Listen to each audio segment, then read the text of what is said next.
It's Saturday night. That means it's time for the Don Tony Show. The wait all week long is finally over. Get Don Tony's perspective on current affairs in the world of pro wrestling and much more. The Don Tony Show. And now your host, the man, the legend, Don Tony.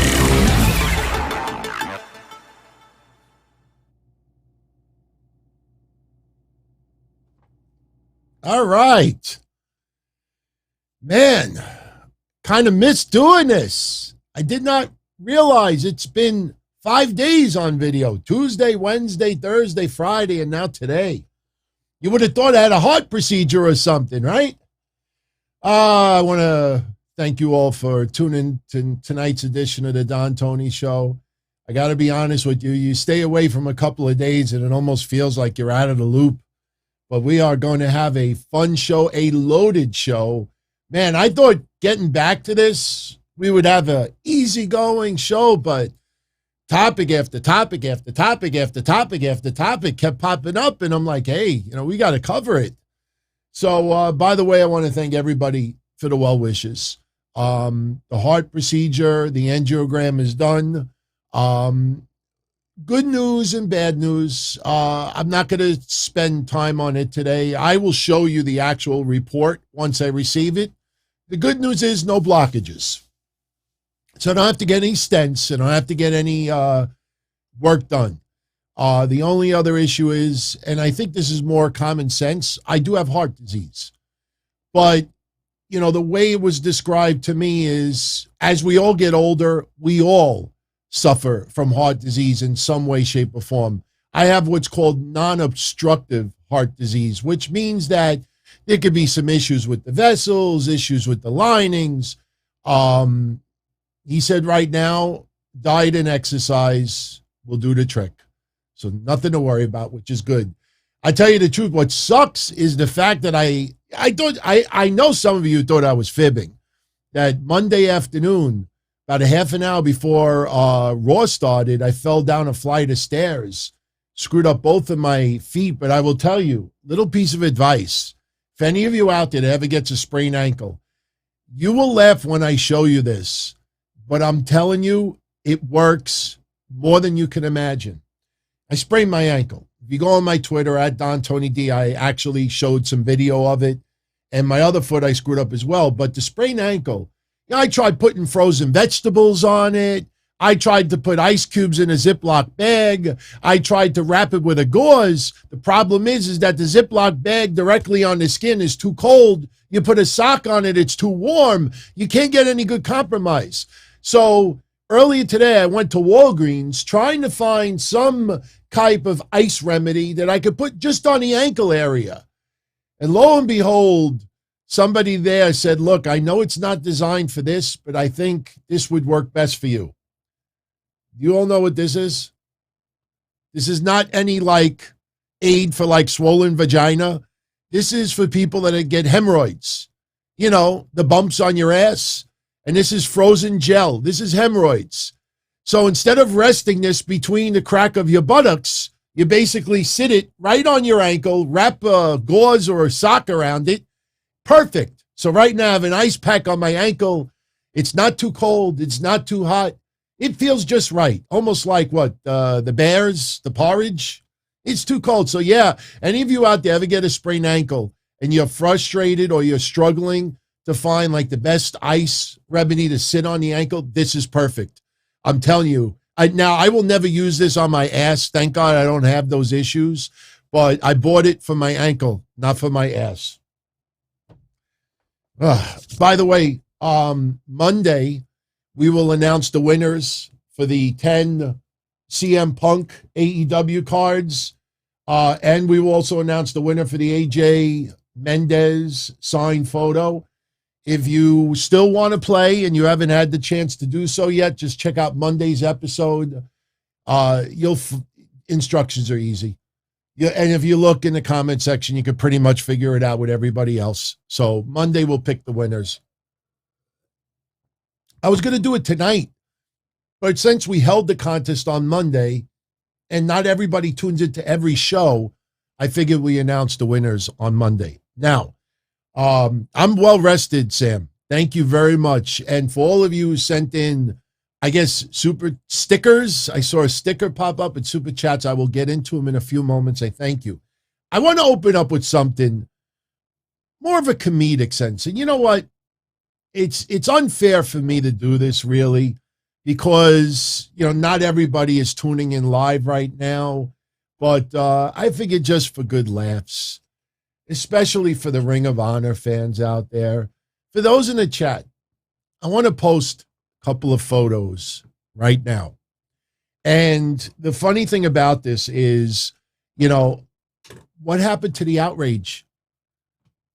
Just like we said, do you remember before WWE went to Las Vegas for SummerSlam, when they had that big mass firings and people didn't understand what budget cuts actually meant? It doesn't mean money problems. The people online, you got to be careful with these people. When it comes to finance and when it comes to relationship, avoid social media at all costs. I think Sam and Pam proved that tonight. We'll get into that in a few moments. But when they had those releases, I said, look, within a month or two, you're going to see WWE hire, have a whole bunch of other people come down for tryouts. They're going to hire more people. And everybody online's like, what WWE does is disgusting. How could you do this and that? But yet people keep going back. People keep going back. We just had 2 more mass firings in WWE. And you had wrestlers that were released, fans, former wrestlers, current wrestlers never been there, all voicing out. It is disgusting what goes on over there. Tony Khan thinks it's absolutely evil. I don't condone it, but I understand it. It's smart business.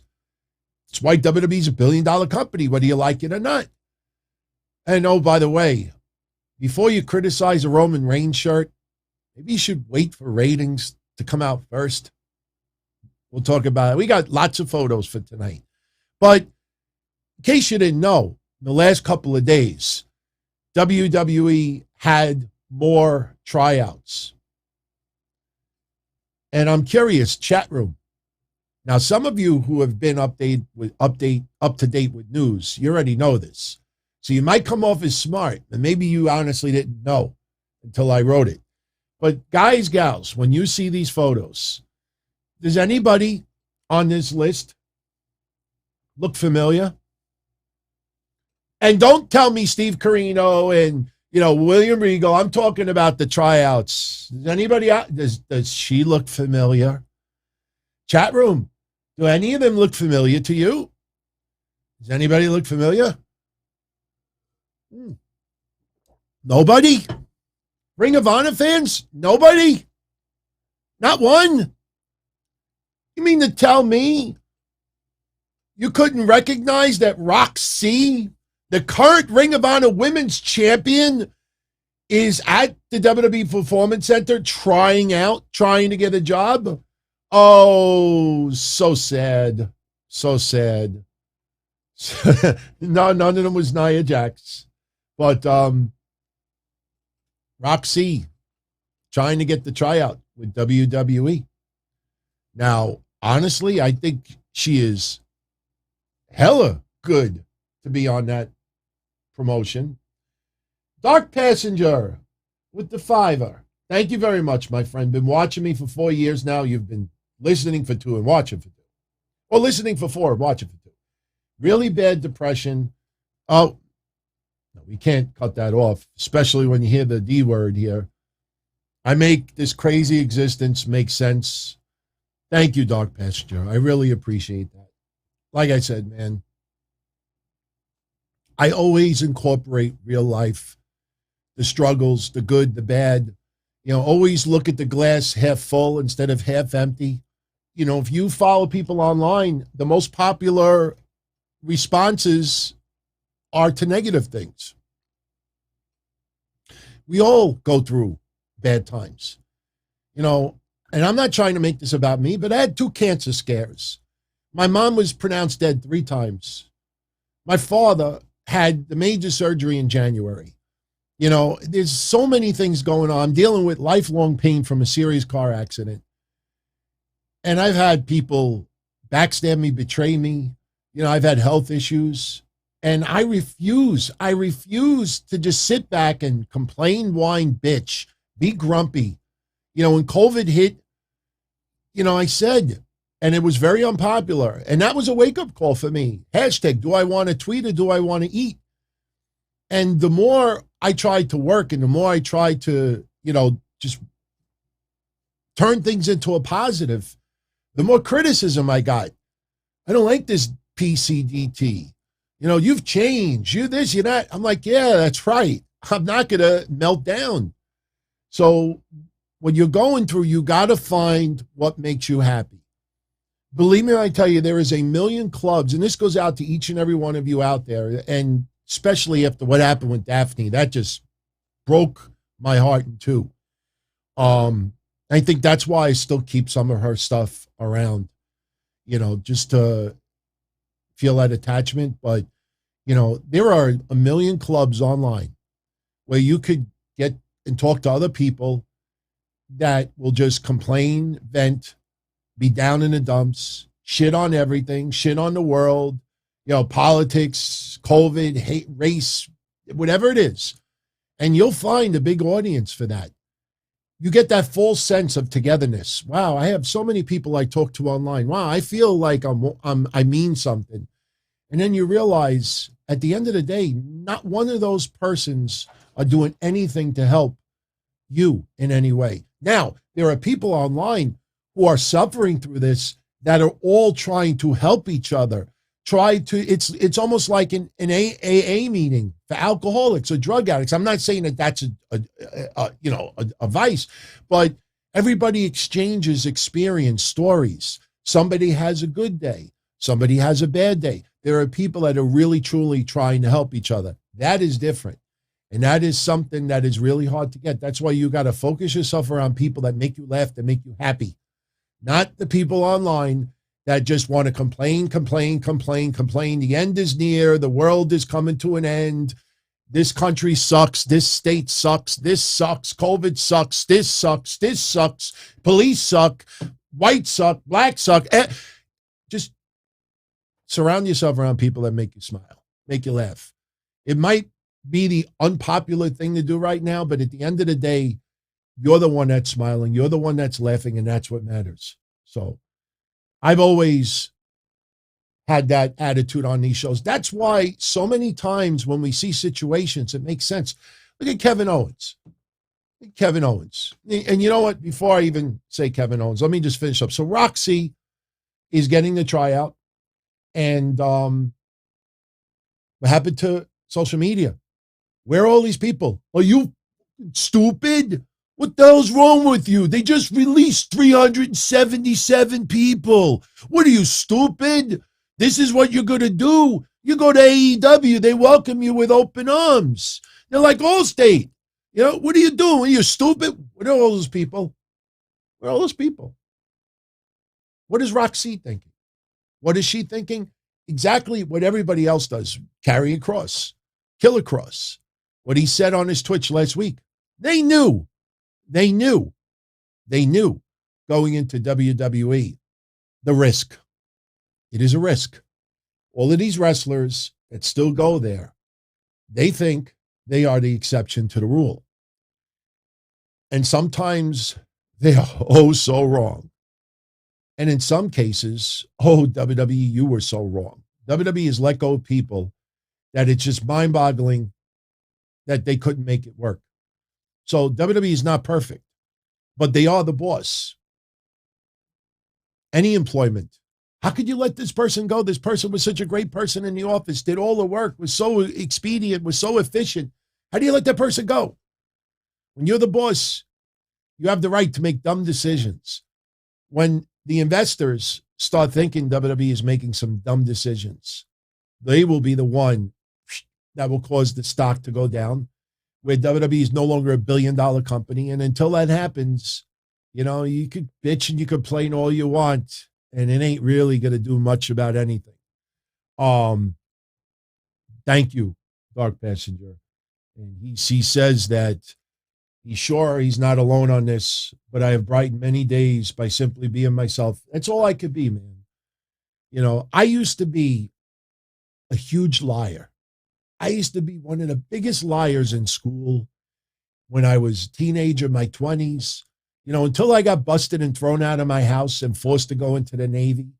I was one of the biggest liars around. And then something happened to me where I just became a bad liar.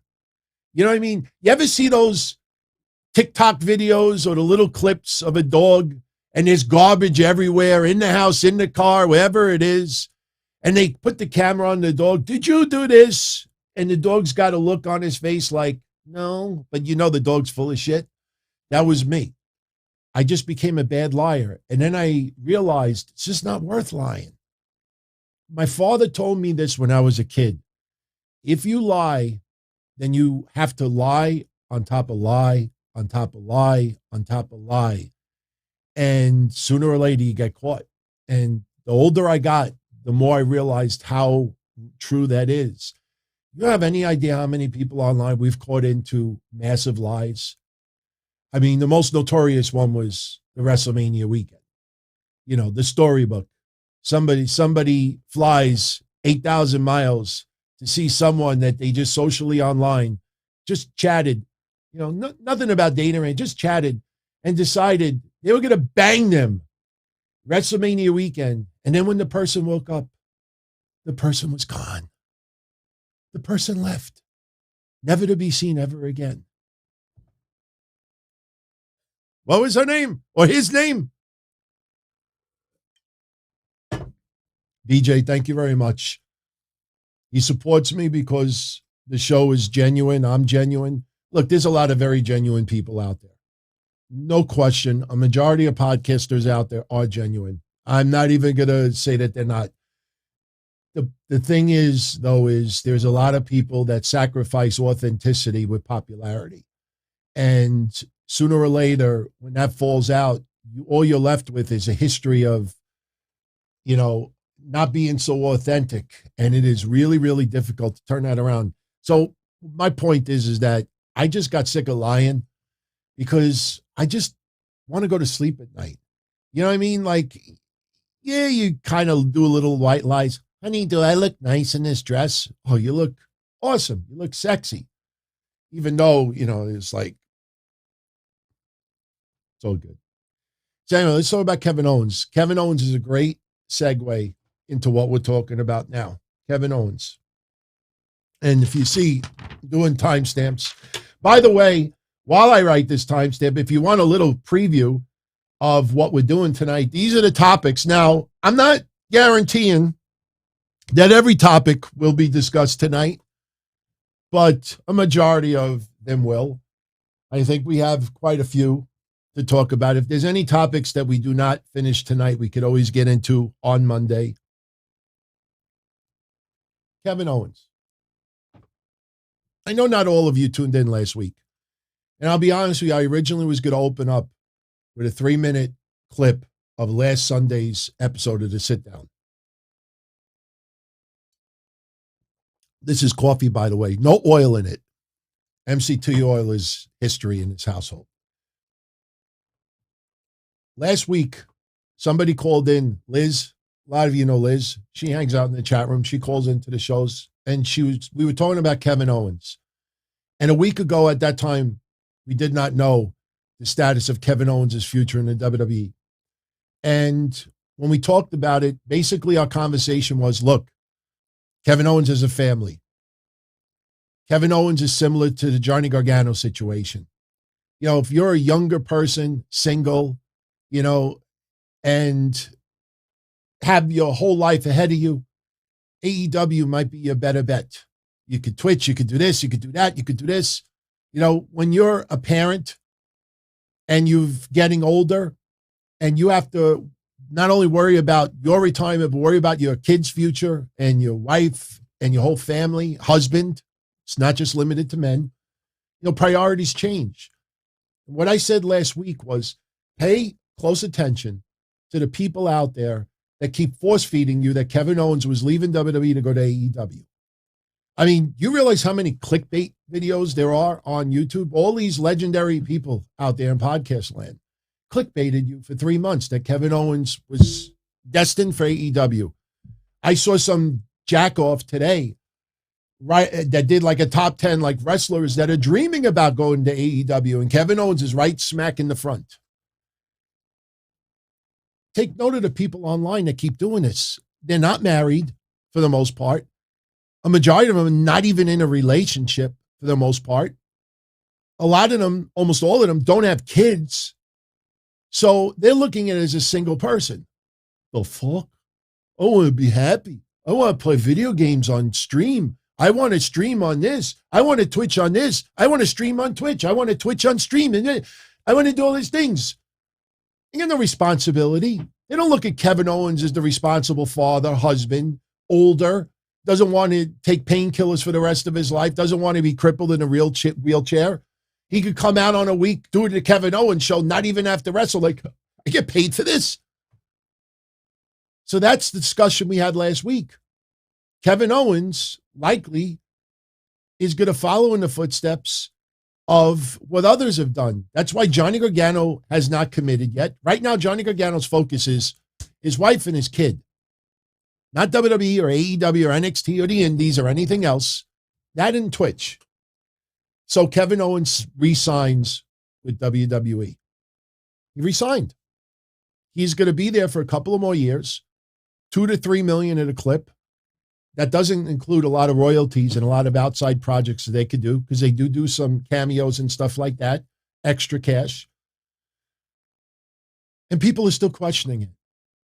How do you question Kevin Owens? Look, I'm doing what's best for my family. Oh, your family, not because you're happy. Think my father liked working 3 jobs when I was a kid, just so we could enjoy a little bit more than what others had. Kevin Owens is a responsible husband, a responsible parent, and a responsible worker. And people still question that. Explain that to me. Why is it that you, me, over and over and over and over and over again, get it right, and everybody else gets it wrong? Like I said, people sacrifice authenticity for popularity. I finished up the conversation with Liz last week on the sit down with this simple sentence. With Kevin Owens, there is no controversy. That was before we found out that he resigned. There is no controversy with Kevin Owens. You can look at some of the personal background of some wrestlers, and you could get an idea as far as what they will likely do. Now, there's always going to be the exception to the rule, but Kevin Owens staying with WWE should be no surprise to any of you out there. Now, Sami Zayn, look at Sami Zayn's personal life, what we know of it. And you see what would fit in more into his lifestyle. Is he married with children? Does he, you see what I'm saying? Like, you have to weigh in. And listen, man, when Kevin Owens is making $2 to $3 million a year, and that will likely be more, and he's married, and he's got kids and pets, and he's happy, and his schedule as a sports entertainer doesn't require him to have 4.5 and 5-star matches every single week or every other week. And that guy is enjoying himself, enjoying the luxuries, and getting some job stability out of it. Who are we to question that? There is no question mark at the end of this. If you respect Johnny Gargano, you respect whatever decision he makes. You don't question it. If you respect Kevin Owens, you accept whatever decision he makes. You don't question it. And when you look at things in a real life situation, you usually get your answer. Look at Jeff Hardy. I'm not gonna rehash the whole Jeff Hardy thing. But that Thursday, the Q&A episode we did, when everything went down with Jeff Hardy, what did we say from day one? You know, let's not immediately think that he had a relapse. It felt symbolic, him going through the crowd. It looked like he just got burned out. Everybody has a boiling point, a tipping point. Looked like it was a meltdown. It looked like that was his decision. He just couldn't take it anymore. And it's not that WWE sucks. There's a whole list of reasons that we're not in this situation. How did you and I get that so right to the point where I got a DM, and Mish knows about it. I got a DM from somebody very, very close to the situation. And I'm just going to keep it simple. It basically said props for giving Jeff the benefit of the doubt and not jumping the gun simply to get hits, whatever it was. I don't remember the term the person used. And I was like, I appreciate that. I always feel real life, if you truly respect someone, you be totally honest, keep an open mind, a viewpoint. Now, if Jeff was, if on that video in that match, Jeff was like, that's different. There was no signs. All right. So Kevin Owens, good. Good that he's staying. Good that he's staying. People will soon realize that WWE has realized that they'd rather have a cast of 30 top actors and actresses and maybe a subcast of 30 actors and actresses than to have 150 and everybody gets lost in the shuffle. And then you try to put this person in, this person in. And then what ends up happening, you got 15, 20, 30 people chasing for the 24/7 title. Now you get 2 or 3 or 4. I mean, you could basically see what is going down. All right. Before we go any further, I want to answer a couple of super chats. Then we got to talk about Tony Khan and Fox News. When I first put the title, I had just gotten home from the hospital. And I was trying to figure out, okay, if I'm strong enough to do the show Saturday, let's get into some fun topics. And I saw the Fox News article, and I said, wow, this is not getting any traction. And I said, oh, let's just wait. I put it in the title on YouTube, and I got 4 thumbs down almost immediately. And I'm like, okay, either one or two things is happening right now. Either people read the article and got massively triggered over it, or they figure that I'm blowing up something that doesn't need to be blown up. Then Tony Khan has the Twitter meltdown. If you haven't seen it, you know what? Let's answer a couple of super chats first. Then we'll show you the meltdown. And remember, everyone, I'm a fan of Tony Khan. I like Tony Khan. I admire Tony Khan. Tony Khan is a very, very smart businessman. But I ain't going to gush and give him a hand job, a verbal hand job, and then post that pose, booker, promoter, dad of the year, father of the year, brother, sister, brother and sister, pet of the year. The guy comes off as a petulant child with money sometimes. People, as soon as I say that, some people are like, James Tutton, welcome back, DT. Merry Christmas. You used emojis for some reason. I don't know why they didn't pop up. But thank you very much, my friend. Thank you for the 20 spot. Much love as always. Shout out again to Dark Passenger. And, look, if I could brighten up your day even for a few minutes, that is the ultimate thank you. I really appreciate that. And VJ, the only podcast he supports because I'm genuine. Like I said, there's a lot of other people that are genuine out there. You have to seek them out. I could give you recommendations, but how I see someone might be different than how you see that person. You just, and you could tell when someone is being authentic or not. But thank you for that, VJ. Thank you. Okay. There we go. Let's talk about the Tony Khan meltdown, because that's what it was, everybody. Tony Khan is a good guy. He loves pro wrestling. He loves AEW. He truly cares about the fans. There is no question. A lot of people don't read between the lines with Tony Khan.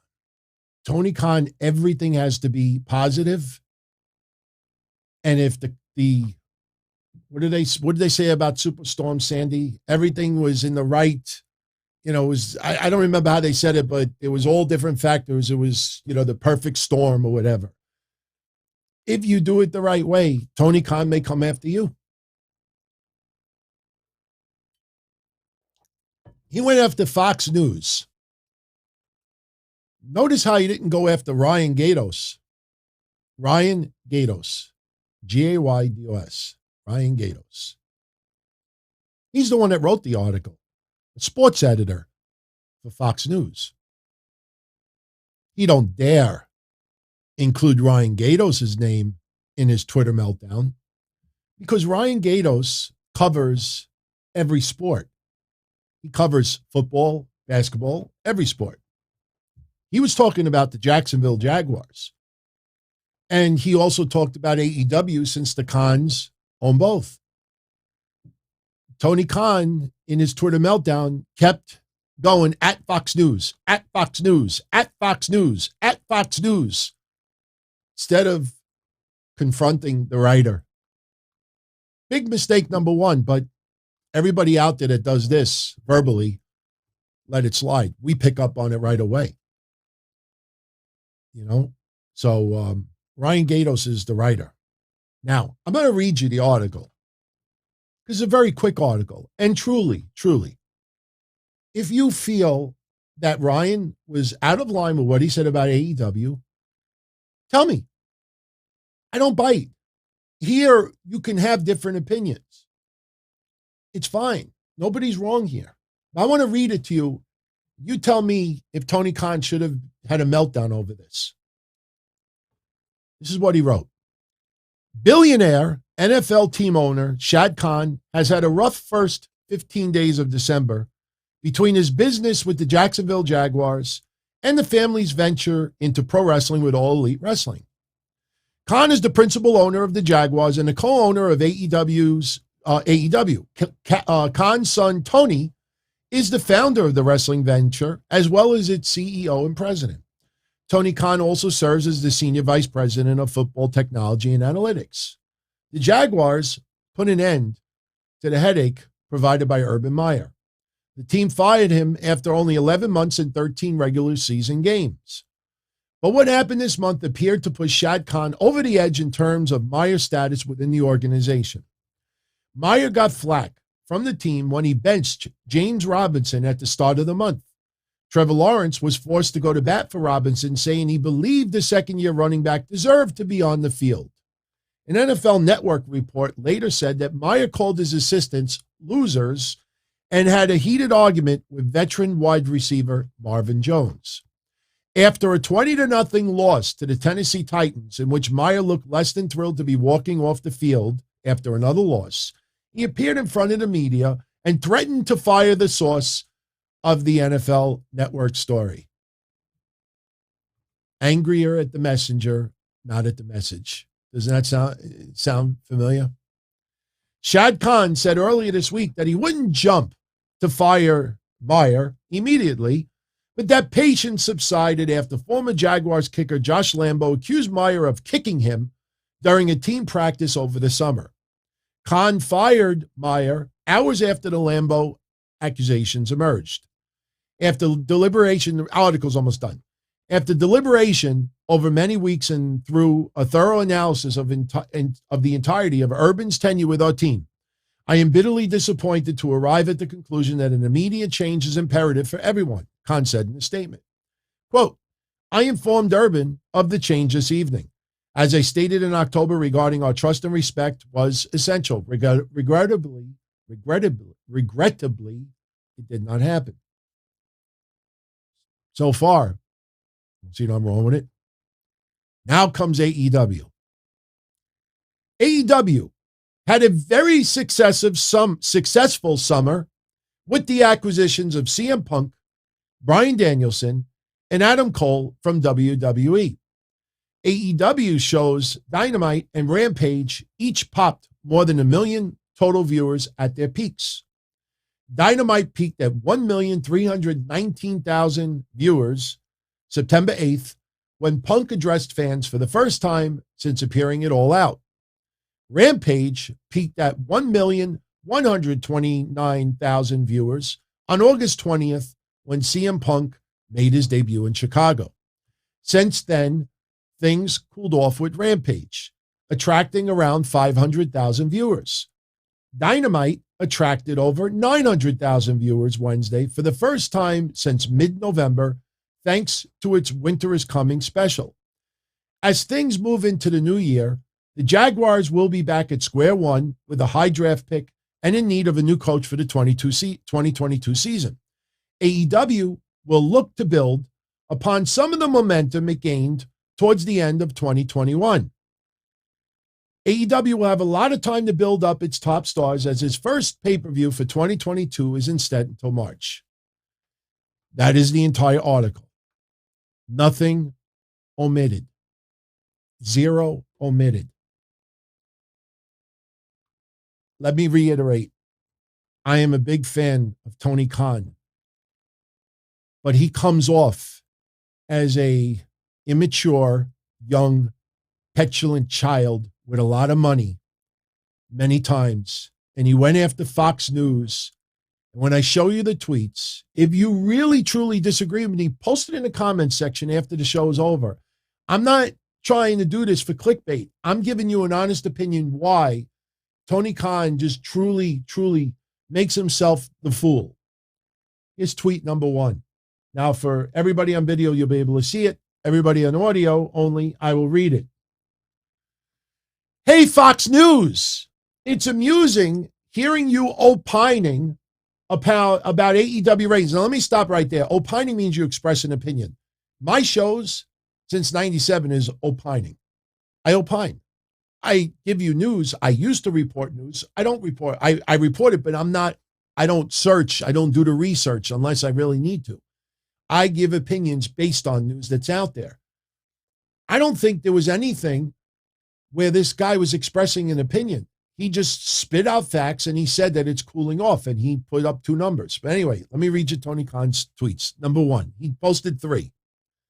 Hey, Fox News, it's amusing hearing you opining about AEW ratings, considering Dynamite on Wednesday has beaten every single Fox News show for 6 straight weeks. Here are the recent charts to prove it. See you tonight on TNT, 10 p.m. That is tweet number 1. Tweet number 2. Did you know Dynamite on Wednesdays on TNT has beaten every single show on Fox News for 6 straight weeks? Surely Fox News knows, as they are like talking TV ratings, and maybe they should focus on their content instead of playing bore on the floor. See you tonight at Rampage. That is tweet number 2. Tweet number 3. Thanks, Fox News.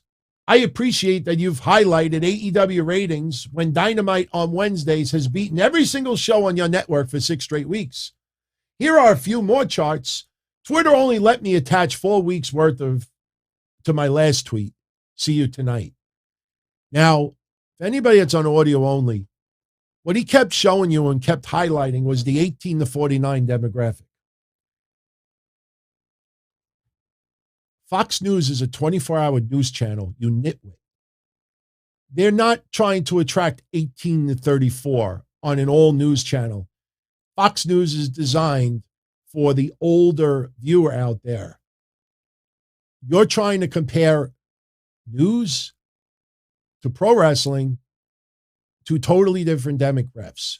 That's why, everybody, I always said, why you do not compare WWE to AEW, because AEW is TV 14. And yes, a lot of parents out there will not let their kids watch anything that's rated TV 14. WWE programming is rated PG. There is a big difference there. This guy instead of going after the author, goes after Fox News. Why? Because he knows there are thousands and thousands of ignorant wrestling fans out there and people that are just gushing and fawning over Tony Khan that will follow anything this man says. There are people out there in podcast and journalist land that want the verbal hand job. When AEW comes to their town, they want the press pass in the back. They want to be able to hang out in the locker room. They want to be able to land the interview. They want to be on the good graces. This is no different to what Mike Johnson used to do at MLW and Ring of Honor, 18 years ago, 19 years ago. This is ridiculous. It is garbage. That guy had a Twitter meltdown because a writer just simply put out there that the Khans didn't have a good December. And he actually ended it with a positive that AEW has plenty of time to build some new stars. Tell me what was so wrong with that article to cause this guy to not post once, not twice, but 3 times, and he's comparing 18 to 30, not 18 to 49, excuse me, I think 18 to 34. I think that's the demographic. See, this is why, everybody. This is why you see shows out there. They get 1,000 people tuning in, and Tony Khan will gush over them. Here, between YouTube and audio only, we have almost 300,000 to 350,000 views a month. Even more since Survivor Series. And never, ever challenged once.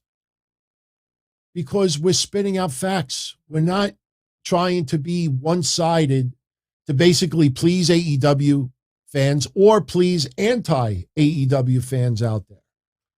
The guy is freaking nuts. The guy is nuts.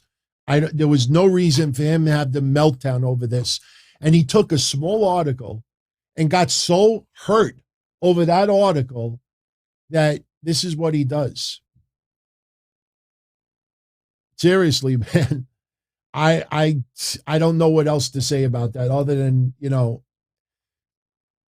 should his father interfere? It's like, Tony, cut it out. Cut it out. I don't know. I don't know. That just baffles me beyond belief. So, all right. I want to segue to something else. Oh, yeah, we will talk about Cora Jade versus Sammy Guevara. We have that on the agenda. Roman Reigns. Where is it on my list? Okay, Roman Reigns. WWE has come out with a new shirt for Roman Reigns. Here it is. The Needle Mover. Now, it looks like a gas tank for anybody that's never seen the shirt. All the way on the left, which is supposed to be empty, WWE actually uses the term jobber. With like a quarter of a tank, that would be mid-carder. A little bit more than half a tank would be main eventer. And then when you are full, you are the tribal chief. The Needle Mover. And yes, I used the pun. It's amazing how much this shirt triggered tribalistic fans. Get it? Tribalistic fans. Now, would that be a shirt that I wear? No. I would not buy that shirt. But he was not on SmackDown last week.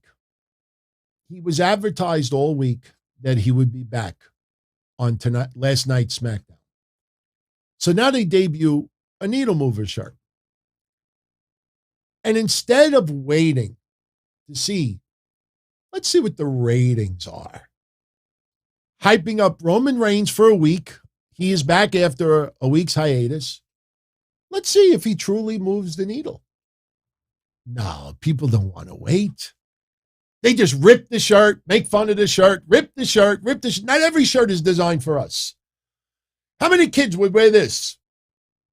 By the way, props to the Mets signing Buck Showalter. I'm sure we'll talk about that on a future episode. As of right now, I think the sit down will take place tomorrow. My groin still has an incision that has to heal. And I sat up in my office yesterday for 2 hours and I felt pretty good. So I got to see how I feel tomorrow. I think everything will be fine, you know. And trust me, I have plenty of these. I just won't have the time to change them during the shows. So we'll see. But Speedy Buckshot is only 65 years old. I know you may think he's older because of how many years he's been around. So anyway, Roman Reigns, they hype up for a week that he's coming back and they debut the Needle Mover shirt. And people get loud and triggered over it. Well, Roman Reigns came back yesterday and the early overnight ratings are in. And it is the highest rated SmackDown in about 3 or 4 months. The overnight was beyond 2.2 million, maybe even more, close to 2.3 million. He truly moved the needle. I mean, he truly moved the freaking needle. That's why, like I say, you may think a shirt is ugly. You may not like a shirt, but to totally rip the shirt, what a stupid shirt. The motherfucker did move the needle yesterday. So who's laughing at the end of the day? Seriously.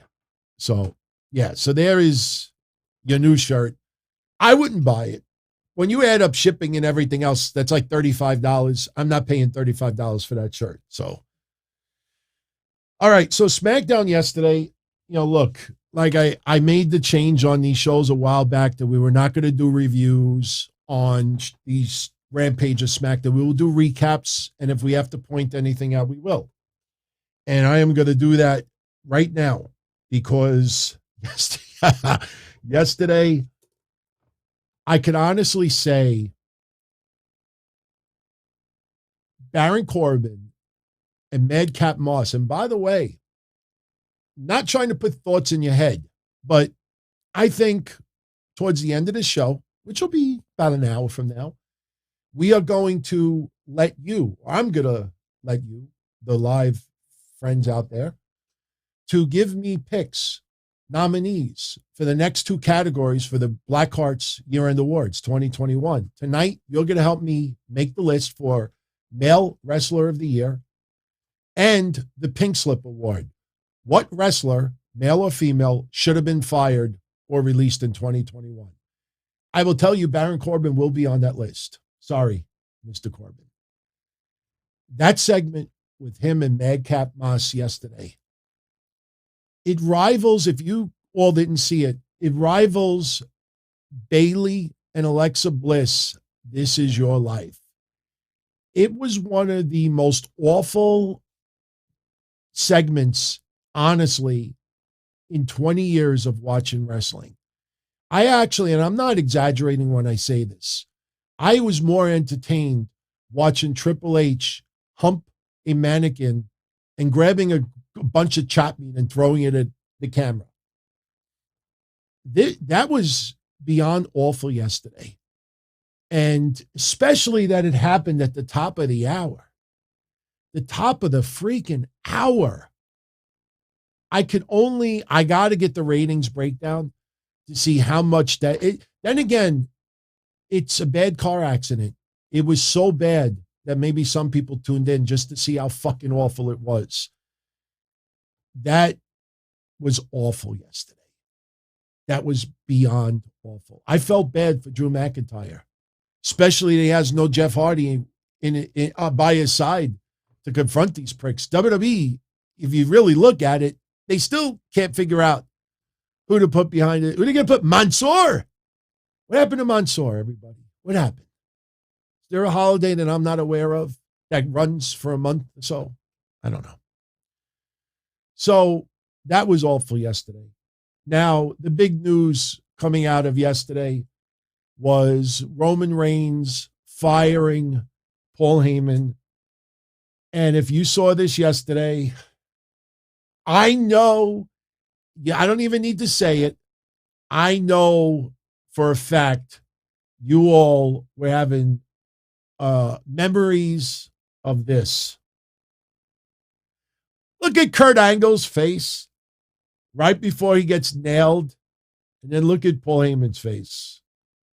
That must be like an inside joke, like, okay, when you get punched in the face, you got to make this beyond goofy look. Like, I'm about to get punched in the face. Trust me, there's a lot of podcasters out there. I would do it for charity. Good. I don't even know if I could even imitate that. Like, I could do impersonations, but I don't know if I could do facial impersonation. How do you do that? So Paul Heyman yesterday gets punched out. Listen, I'm with some of you out there. I'm definitely with. Oh my God, what the hell was Paul Heyman looking at? Oh, that was funny, man. Seriously. Merry Christmas. Happy Hanukkah. Oh God. But I'm with some of you out there. Could this be a swerve? Man, you know what? I truly can see this being a swerve. The problem is this. This is the problem. WrestleMania is only a couple of months away. It's what, about 4 months away? Not even. And we have Royal Rumble coming up, and Brock Lesnar is probably going to win the Royal Rumble. He doesn't have to. Remember, he could get a title shot without winning the Rumble. And do you have enough time? Do you have enough time of having Brock Lesnar reform or tease reforming with Paul Heyman, just to have Paul Heyman swerve Brock Lesnar and then reform them again in April? I don't know if there's enough time for that. So I'm not sure yet if this is a swerve. I mean, I could see, Paul Heyman saying, look, I took one for the team. Bob the Builder, what do I think of the Zarian tweet? Say, I don't know who Zarian is. I think I know he's a writer online. I usually ignore tweets from people unless there's people make assumptions. You would have to, don't super chat it, but you could post it in the comment section. I'd love to know what the tweet is. Like I said, I worry about, there's a saying that I've been doing here since 97. Do I want to be first or do I want to be right? I don't want to be first. I want to be right. So if I just read tweets, anybody could do that. I don't just read tweets. A lot of people tweet and a lot of people talk out of their ass. A lot of people play guessing games. I'm not saying that he is talking out of his ass, but I have no idea what he tweeted. If it was something worthy, I probably would have noticed it. So, Andrew Zarian, I don't care if he's Sammy Zarian. What did he say? Did I see his tweets? Maybe he tweeted about Chinese food tonight. I don't know. But like I said, don't super chat. Just post something he said in the comments. I'll be honest, tell you my opinion. He might have said something. Okay, spoke to multiple sources yesterday, and they feel that many would not go to the other side if there was an opportunity. Either you team WWE or team AEW for many. Can we give him the nickname Captain Obvious? Seriously. I mean, let me finish the Paul Heyman, and then I'll answer that stupidity. It's not stupidity. It's an obvious joke. It's funny how that comes out only after Kevin Owens resigns. Fuck out of here. Matthew Hughes, where is Kevin? If you're talking about my former co-host, go to www.tinyurl.com/RIPDTKC. Just rewind it. If you need the link, it explains why the shows have changed. Go check it out. So, getting back to Roman Reigns, I don't know if there's enough time to do the swerve. Plus, it almost feels like they want to give Paul Heyman a little bit of a break. Seriously. I mean, Paul Heyman, he does look like Alfred Hitchcock, VJ. He freaking does. Seriously. I could see him like, have a good evening. No, I can't do Alfred. I have to listen to his voice first, then say it. Have a good evening. I sound like Dracula. Paul Heyman deserves a little time off. I think this might write off Paul Heyman for a little while. No, I don't think we're going to have Paul Heyman on a cage, Paul Heyman on a pole. Yeah, could they swerve? Sure. But my gut feeling tells me, because WWE storylines are more simplistic, that Roman Reigns, sure, Paul Heyman could have taken one for the team to show his loyalty to Roman Reigns. That could very well be. I just don't know if the ultimate end to this is Paul Heyman back with Brock Lesnar. Is there enough time to have the swerve on Brock and then have it go again? I don't know. I really don't know. But look, I thought it came off great yesterday, with the exception of the Kurt Angle look on his face when he took the punch. Now, I'm not going to give spoilers, but SmackDown for next week is already taped for Christmas Eve. A lot of you out there asking me, what am I doing here for Christmas Day? Because next Saturday is Christmas Day. I'm not sure yet. I have a show next Sunday. That's definite. I plan on going to my fiance's house Christmas Eve, and I plan on seeing my family Christmas Day. I don't know if I'm going to be staying there overnight. I will not make you wait till the last day. If there's no show on Christmas night, there will definitely be one on Sunday. Let's see what goes on. The news might be awfully light, and maybe we'll just do one next Sunday. So during the week, I will definitely figure it out and let you know. So I'm not going to give you spoilers for next week, but Toni Storm does take on Charlotte for the Women's Championship. That is next week. Also, they determine who the next contender for Shinsuke Nakamura's championship, the Intercontinental Championship, will be. His run reminds me of Isaiah Swerve Scott. I think Nakamura has defended that title once. How many months does he have that belt? That is awful. That is ridiculous. Sure, all the focus is on other storylines, but still, that is awful. So I'm not going to give away any spoilers for next week, but you could seek them out if you want to. Next week's SmackDown looks like an okay show. I will warn you. I will warn you with this. Just like Thanksgiving, you would think the Thanksgiving SmackDown or WWE shows for 2020 didn't give it away. Or 2019, 18, 17, 16, 15, 14, 13, 12, 11, 88. Well, they didn't have SmackDown or Raw in 88, but you know what I mean. When you're around Thanksgiving, WWE does things with a Thanksgiving theme to them. They've done it with Halloween. They do it on Christmas. So when people bitch and complain next week, the fuck is all this stupid shit, it's because it's Christmas. That's why they do it. You haven't figured it out after 20, 30 years. People are intentionally bitching just to bitch.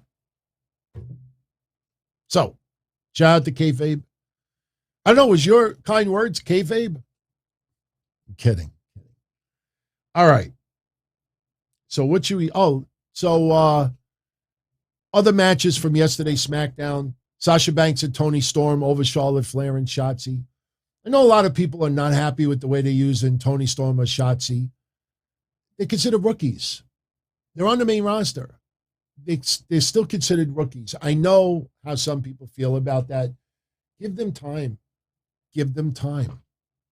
Give them time. I think Toni Storm, they're going to start hot-shotting it, and let's see if it sticks. Remember, if it doesn't stick, you could be concerned about futures for anybody out there. The Viking Raiders over Jinder Mahal and Shanky. I don't know what you do with the Viking Raiders at this point. Ridge Holland over Cesaro. 50-50 booking.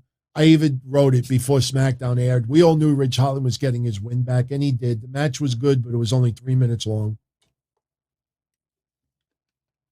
Naomi over Shayna Baszler, which went 30 seconds with the distraction win. But this is to build that storyline. Will they have a match on day one? Possibly. And Kofi and Xavier Woods over the Usos in a non-title match. Come on, ever since the draft, we have pretty much talked about this. WWE can't resist that feud. Remember in the ring, respect. And we thought, finally, the feud is over. They make magic together. There's no question the Usos and the New Day make magic together. But this is like Sheamus and Randy Orton from yesteryear. This is WWE's go-to. We can't fucking figure out what to do tonight. We'll just put the Usos and the New Day together. Period. And when the draft happened, how do we, and this for the little younger viewers, again, WWE's demographic is a little bit different than AEW's, especially on SmackDown, regular Fox TV. Everybody's still into the New Day, and they love the Usos, and they love to hate the Usos. So WWE is just going to keep doing it. So New Day winning a non-title match, come on, that's been the formula for years and years and years. You beat the champion, you instill the suspension of disbelief that the contenders possibly have a chance of winning the tag titles, then you get the pay-per-view match, and then 9 times out of 10, the contenders still lose. Nothing controversial there. You may not like it, but that's the formula. Give the Vikings tag belts? Yeah, give them the tag belts for Ring of Honor. Seriously. Let them fight at the next battle, which happens in February. By the way, you see what they're doing with Ring of Honor now? This belt is being defended on this show. This belt is being defended on this show. How's about the belts being defended on your own fucking show? To me, that is just, look, it gets people work. So I cannot criticize the wrestlers representing those belts getting work. Those titles are worth garbage. They're worth nothing right now. Until Sinclair sells that freaking promotion to someone else who gives a shit, that is willing to put their heart and soul and maybe their whole life savings into it. Sinclair just jerking this around. Hey, you want to pay a fee? And you could have this person defend the title on your show. That's what it fucking is. It's like licensing. It's like, then again, it's not, I guess it's not bad. Sinclair is like a record company for like performers that are no longer in business or really make new records. But if you want them to sing at your show, you got to pay us some time. I think that's disrespectful. But hey, if the wrestlers could still get work, maybe a little extra out of it, I guess no harm done, right? Seriously. AEW Rampage yesterday. Oh, I have to mention this. I saw Bobby Fish trending yesterday for about 10 minutes. And I swear on Jesus Christ, because I did not see Rampage live. I watched it this morning. But when I saw it trending last night, because I was just icing and relaxing, I said, this motherfucker must have ate the pin again. And I go and I check why Bobby Fish was trending. And sure enough, he eats the pin once again. Now, he has not eaten a whole lot of pins in AEW. He hasn't been there that long. But the day they freaking brought him in, we said it on this show that Bobby Fish, he is the fall guy, that when they need the bad guys to get the loss, they don't want to have Adam Cole pinned. Oh, especially right now. Seriously. I even think like when they're like practicing in the afternoon and there's nothing but like concession stand people in the building, I think Tony Khan feels, boom, he's got to do his entrance. I will never forget Tony Khan sending him to the ring to do the entrance just to go on commentary. That was a couple of days after a couple of fans online felt that his run in AEW has been not as good as NXT. Oh, he got a meltdown over that. We're not stupid, Tony. We're not stupid, Adam. And look, I'll defend it because I said if Adam Cole is happy and the majority of AEW fans are happy, who are we to complain about it? Seriously, I'm not complaining about it. I understand it. But, to get triggered repeatedly over this stuff, I don't know, man. But so Bobby Fish, look, he's 40 plus in age? Bobby Fish isn't stupid. He's sort of writing on the wall. Other than like an indie promotion here and there, that's why people need to stop really like hoping for WWE's demise. I mean, most of these people weren't around in '01 when WCW shut down and then ECW shut down before TNA really, took off in '02 and tried to get some momentum. You need other big options out there because some wrestlers are just going to disappear into oblivion. I watched an interview, with all due respect. I watched an interview, one of the members of the Ascension. They did an interview last week talking about how, the main roster fucked up their characters. For 5 years, I built up this character and physique. And look, just to have it changed. Motherfucker, if they would have told you, dance, motherfucker, dance. You do whatever they tell you to do. Look at this guy. The Ascension. Anybody pick them up? You getting any rubs anywhere else? So when you see somebody like Bobby Fish, if it wasn't for Adam Cole and that company, you think Bobby Fish would be there right now? No. He's got to be the Stevie Richards to Raven. And Bobby Fish is tremendously talented. But Bobby Fish isn't stupid. He saw that his best opportunity was WWE. And outside of AEW, what is he going to do? Wrestle for Ring of Honor? No. Wrestle for MLW? Sure. What is that going to get him? You think he's going to leapfrog all the young guys they're trying to push? Impact Wrestling? You kidding me? Impact Wrestling this week. 71,000 viewers, I think. 71,000. That is the third lowest in their history. Their lowest was because of some glitch with some guides where they had it scheduled for a different time or a different night. And the other time, I think, was on Thanksgiving. 71,000 viewers. We said it in the summertime that the message Impact Wrestling was not only sending to their roster, but also sending to Impact Wrestling fans is that our own roster is not strong enough to be our heavyweight champion. So we put the belt on Kenny Omega and Christian Cage for almost a year during COVID. And in return, they sacrificed their identity. You could do Wrestle House 11. Do Wrestle House featuring just wrestlers over 70. Let's see. Hey, I went to bed yesterday night. 71,000 viewers. What's the big storyline? Matt Cardona. Matt Cardona, he's replaced Colt Cabana as the Hua in wrestling. And I say that as a compliment. Matt Cardona is featured everywhere. When he's featured everywhere, he's featured nowhere.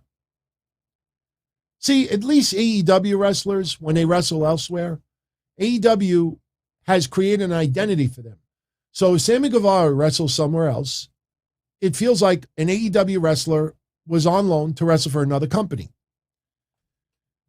You look at Matt Cardona, GC, and look, I have given nothing but praise for Matt Cardona the last 6 months. The guy has amped it up a notch. This is not on Matt Cardona. This is nothing against Matt Cardona, but he's been featuring almost everywhere.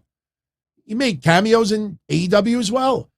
So when you see this guy showing up on every promotion, Impact Wrestling, other than maybe, a couple of wrestlers, these wrestlers feel like just hired people. Oh my God, look, it's I don't have the picture around, but I thought I had it around. I don't. Oh, is this it? Oh no, this was something else. I can't show that. Look, everybody, it's Minoru Suzuki. He's in the Impact Zone. What is he doing here? We know what he's doing here. He's in the United States for 2 more fucking weeks. In 2 weeks, he'll be gone. People don't want to get behind that stuff. Puffy89, Adam Cole talked about giving a Christmas gift next week. Kyle O'Reilly, maybe? That's possible. That's possible? Sure. But come on, man. Let's also be honest, everybody. I mean, Kyle O'Reilly, I have nothing but praise for. We've talked about it in these shows. People made fun of him, saying he looks like a goof from the 80s. People ripped that guy. Oh, he's like the Marty Jannetty. He's below Marty Jannetty. Now, all of a sudden, because it's AEW, you could have 2 million people online saying, oh, my God, Kyle O'Reilly, look, this is goosebumps. Look, this is real. Come on, 99% of the people out there didn't give a flying fuck about Kyle O'Reilly. And because he shows up in AEW, look, everybody, Kyle O'Reilly's in the Impact Zone. Really? Who's that a gift for? That's a gift for Kyle O'Reilly. And I have nothing against Kyle O'Reilly going there. Oh my God, the Undisputed Era could reform. Yeah, what? Go up against the dinosaur? And the jungle guy? You know, go against Chuck Taylor?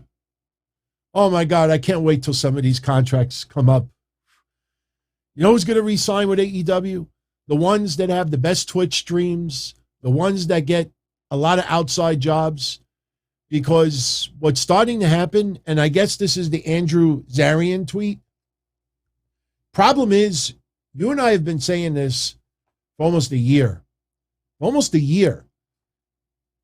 People are going to start figuring it out. When they figure out now, oh, is Bobby Fish there just to eat pins with Adam Cole? Yeah, well, welcome to September. Did you see the article that came out over the last couple of days? I only took a clip from it. Definitely something you want to know. Let me first delete this AEW article that had caused the meltdown to Tony Khan. Here it is. An article came out in the last couple of days about Twitch revenue. And, you know, it pointed out that wrestlers like Tyler Breeze, Evil Uno, Xavier Woods, and a few others, they only made about 20 grand in Twitch revenue over a 2-year period. This was, and for those guys when they were in WWE, it's a shorter period because WWE stopped it. But Adam Cole, for 2 years, from September 2019 to September 2021, Adam Cole made over $300,000 on Twitch. You remember when Adam Cole's contract was up and we had that long conversation that the contracts that AEW offered are a fragment, a tiny percentage of what WWE offers? Because WWE has to make up for the outside revenue that these wrestlers can get. Zelina Vega made over $300,000 as well over a 2-year period. So let's say $150,000 a year.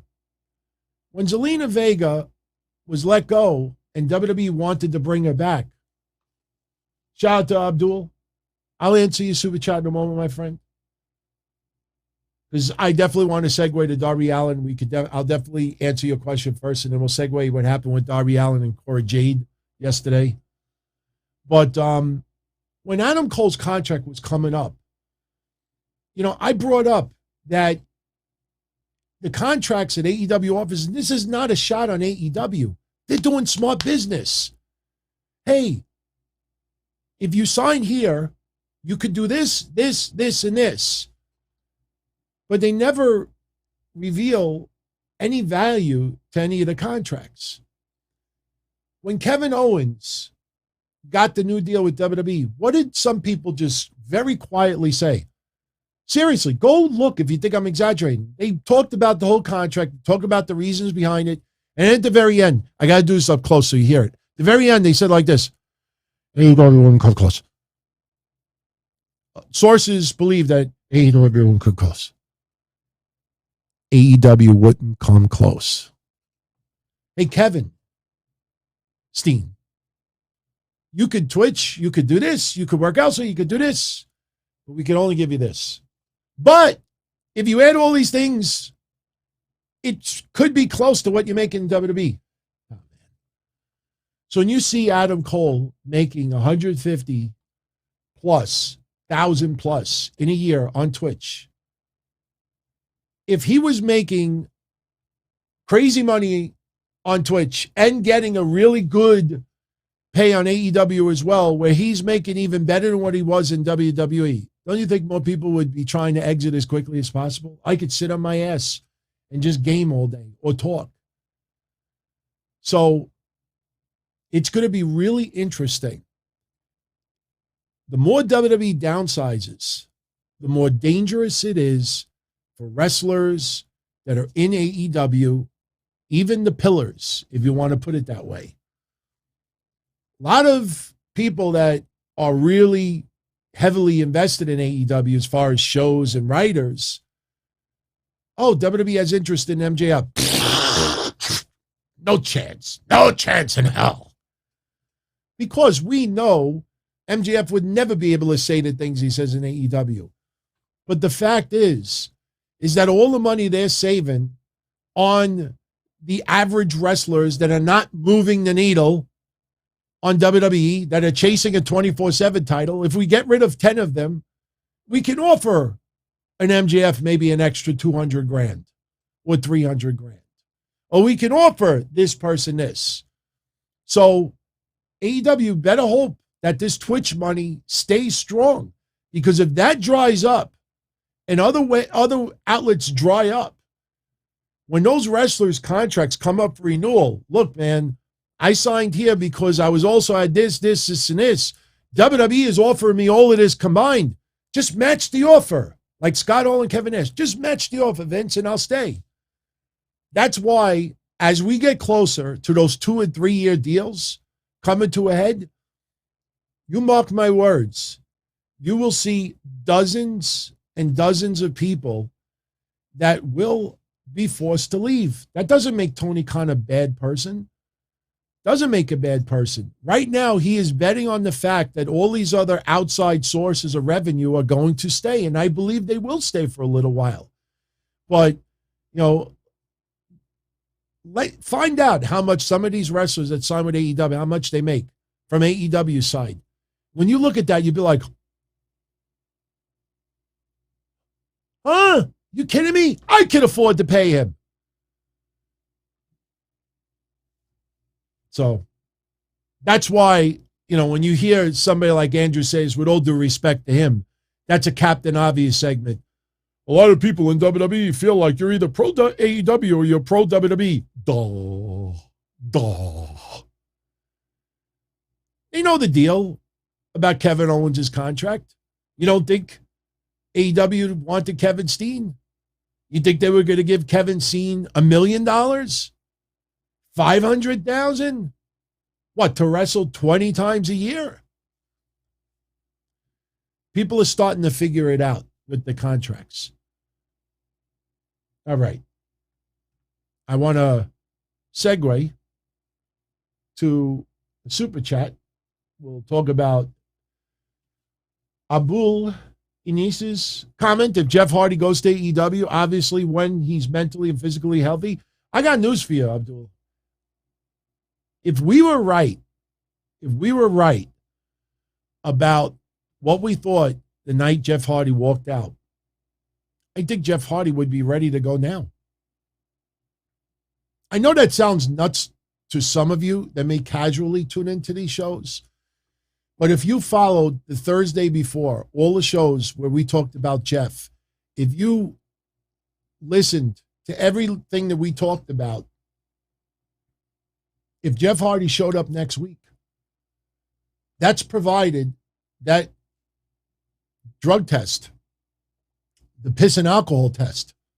No, piss and blood test. Comes back negative for Jeff Hardy. If Jeff Hardy just had a complete meltdown, that he needed a complete break and not have that pressure, I mean, I'm sure there's a 90-day no-compete attached to it, so he couldn't show up now. But I think Jeff Hardy is healthy enough to go to AEW right now. Right now. And I know for WWE fans, it would look like, man, that's fucked up, this and that. No, he did not fake anything to walk out of his contract. There's a lot of pressures. Remember what I said last week? Just because he's smiling doesn't mean he's lying. The guy is in his 40s.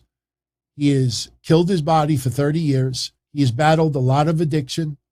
He's battled demons. He's battling pain, both physically and mentally. And the rigors and the pressure for WWE, it got to a point where he had a meltdown. The guy just wants to, look, he's already on tour doing like some musical stuff and hanging out. You know, be happy for the guy. There's no nefarious reasons behind Jeff. The guy, what do you want him to do? Relapse? OD? Blow his brains out? You know, like, what do you want? You want the guy happy. So if he just couldn't take it in the WWE anymore, he's earned that right to have a part-time schedule and be happy.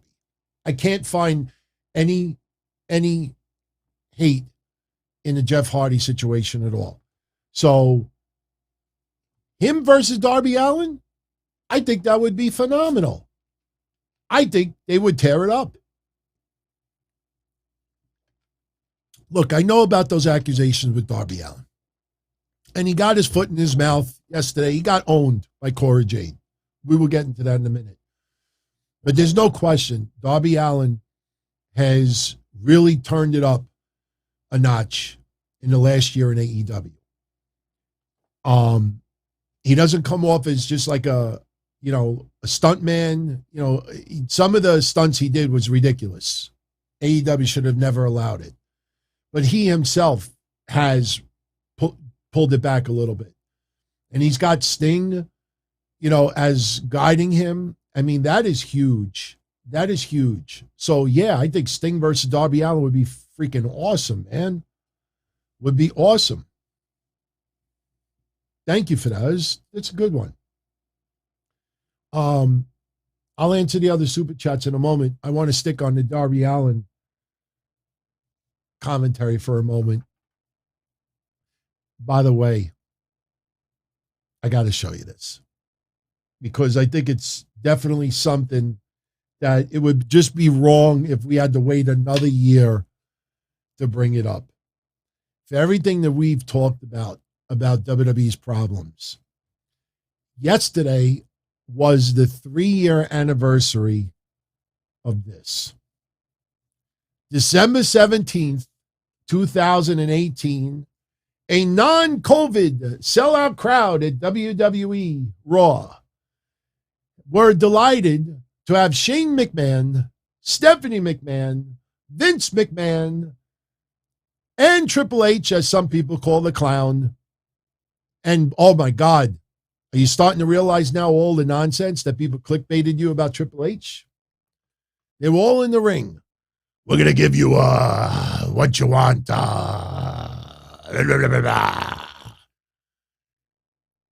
I joked, and it didn't catch on. All right, I get it.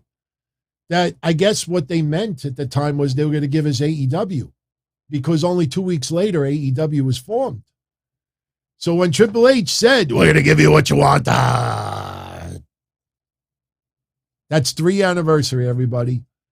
How do you like WWE over the last 3? Now, look, let's not be like some of these other shows out there. There's been plenty of great moments in WWE over the last 3 years.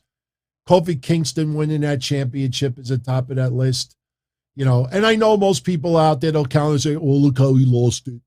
Well, motherfucker, look how he won it. Look how he kept it for a while. Well, look how he lost it. We had a lot of good moments over the last 3 years. There's no question.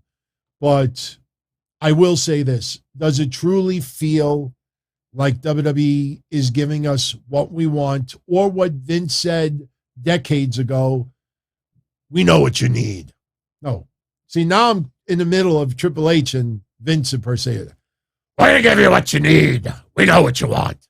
I see, now I'm thinking too much. WWE giving us a little bit what we want, but overall force feeding us what we feel we need. And I think that's pretty obvious. So, all right, now we can talk about Darby Allin. Yesterday, I wrote online that Cora Jade beats Darby Allin 9-0 on Twitter by forfeit. Now, a lot of people out there that don't watch baseball didn't understand the reference, but when someone forfeits in baseball and they lose a game by forfeit, the score is listed as 9-0. For those that asked, well, what do you mean 9-0? I only saw one tweet. That's why I said it. For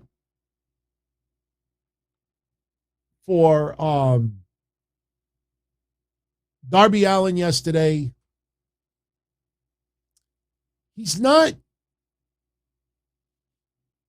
I don't want to say he's not the sharpest pencil in the room, but Darby Allin, just because he skates and he does great tricks, my dog used to do great tricks. My dog didn't say dumb shit on Twitter, though. Darby Allin has got to read the room and has got to read that, even though, look, I don't know about these past accusations with Darby. I'm being very respectful right now. I don't know what's true and what's not. The only people that truly know what happened are the people involved. And I don't know what the truth is. But I also believe in innocent until proven guilty. So I really don't know. But Darby Allin has got to read the room that there's a lot of people that he has rubbed the wrong way, especially in the female world. And the last thing that I think Darby Allin needs to do is not only make a joke about a female, but in such a derogatory way, and then laugh at his own statement. Because in my opinion, he got his ass handed to him yesterday. And props to him and Cora Jade, they both deleted their tweets. They deleted it because they both did not want this to turn into this was blood for people online. This was material for people. Look, it's material for us. We're talking about it because they were both trending on Twitter yesterday as a result from this. So, yesterday, a fan asked Darby Allin, actually asked both of them. I didn't even realize it like that. He asked both of them. He said, Darby Allin versus Cora Jade in a skateboard. Oh, no, I'm sorry. He was responding. Darby Allin had posted a tweet of him on a skateboard yesterday. He does that a lot. And you know what? He's talented. He has every right to do that. So this person on Twitter responded to Darby Allin's skate tweet, and he writes, Darby Allin versus Cora Jade in a skateboarding match. Darby Allin responded back within moments. Now, Darby Allin knew that Cora Jade was included in this tweet. So whatever he said, not only was the author of the original tweet were going to get the response, and obviously all of us would have seen it as well, but Cora Jade would have gotten the notification. Darby Allin responds back and says, skating is a huge part of my life, not a fake character for TV, LOL. At this point, I think a lot of people out there hope the skateboarding gods put a banana peel underneath his skateboard. It's almost like cutting the brakes, mafia style, in a car, and have him break both ankles, Matt Sydal style, and let this guy limp around. But instead, they will be fine with Cora Jade's response. Cora Jade with her response saying, and I quote, "Being a good person with no abuse allegations against me is a huge part of my life and not just a character I play on TV." That was Cora Jade's vicious response. So if we do this in my neck of the woods, all right, here you go. All right, this is Darby Allin. "Skating is a huge part of my life, not a fake character on TV. LOL. Oh, yeah? Well, guess what? Being a good person with no abuse allegations." Oh, Rojo Bear, you fucked it up. You fucked it up. I'm only kidding with you, buddy. I'm only kidding with you. I'll thank you for that. But, all right, let's do it again. Let's do it again. Darby Allin, "Skating is a huge part of my life, not a fake character for TV. LOL. Cora Jade responds, "Being a good person with no abuse allegations against me is a huge part of my life and not just a character I play on TV." Oh! They deleted that. Well, Darby deleted his. Cora deleted hers. And, you know, Darby, show respect for other people. I don't care if there's 10 wrestlers on TV playing skateboard gimmicks. You're not a skateboarder on AEW. You're a fucking professional wrestler who happens to skateboard and does a damn good job at it. All right, your gimmick uses a skateboard as well, but Jesus Christ, that doesn't mean that you own the rights to it, because there's a lot of wrestlers in AEW who have been influenced by wrestlers in other promotions that still wrestle to this day. So I think Darby Allin has got to read the room a little bit more in the future. He's got to read the room a little bit more in the future. So that's what happened yesterday. Now the controversy continues. And we'll start off with Rojo Bear's run-in. Tay Conti, she didn't deactivate her Twitter. She pulled it offline. There's a difference. And by the way, everybody, there is a big difference. Where is my spam comment? Pam and Sam no longer make spam. I'm doing the timestamps. Yeah. Okay. People are asking, why did Tay Conti take her Twitter offline? Okay. Here's the controversy. Now, originally, I was not going to talk about this. It was private, but it's not private because Sammy Guevara put up a tweet telling everyone, look, you know, I've been transparent, and he brought it out there. I don't think Sammy Guevara expected the heat that came along with his tweet. I know a lot of it seems to be rhyming tonight. A lot of heat with the tweet. Well, Tay Conti is involved in this as well, and as a result, she's taken her Twitter offline. All right. Now, for those that don't know the story, all right, I'm going to pull up. You all remember this. Remember Sam proposed to Pam in the middle of the ring at an episode of AEW. Remember that? Sammy Guevara proposing to his fiancée Pam. They're getting married. Childhood sweetheart. Okay. Just taking a slug of Perrier. So Sam and Pam were an item for a long time. Cute, very cute couple. Well, we found out today from Sammy Guevara that Sam and Pam are no longer making spam. Oh, Sam, Pam, S-P-A-M. Sam, Pam, no longer making spam. I know, I'm stupid. Anyway, Sammy Guevara posted this. I know a lot of you have supported us for a long time, and we have appreciated so much over the past several years. Since you've all given us so much love and support, we figured we owed it to all of you to let you know that we are no longer in a relationship. We still love each other and wish nothing but the best for one another. We would appreciate your kindness and respect to our privacy during this time. Signed, Sam and Pam. Now, for the news sites out there, and I have to say this, not only do you get fucking real life situations so wrong, and I know it's not always clickbait, I think it's just stupidity. Just like even the Kevin Owens stuff with the family stuff, why it sounds so foreign, like, oh my God, he's doing stuff for his family. There is a big difference between no longer engaged and no longer in a relationship. I'm engaged to be married. Now, if we broke the engagement off, that doesn't mean that we're split up. Maybe we postpone it for whatever reasons are. Go take a look at all the schmucks online tonight with news articles and podcasts saying Sammy Guevara, no longer engaged. Motherfucker, he's not even involved with her anymore. There is a difference between no longer engaged, no longer in a relationship. But no longer engaged is the more clickbait view. So they're running with they're no longer dating. The relationship is over.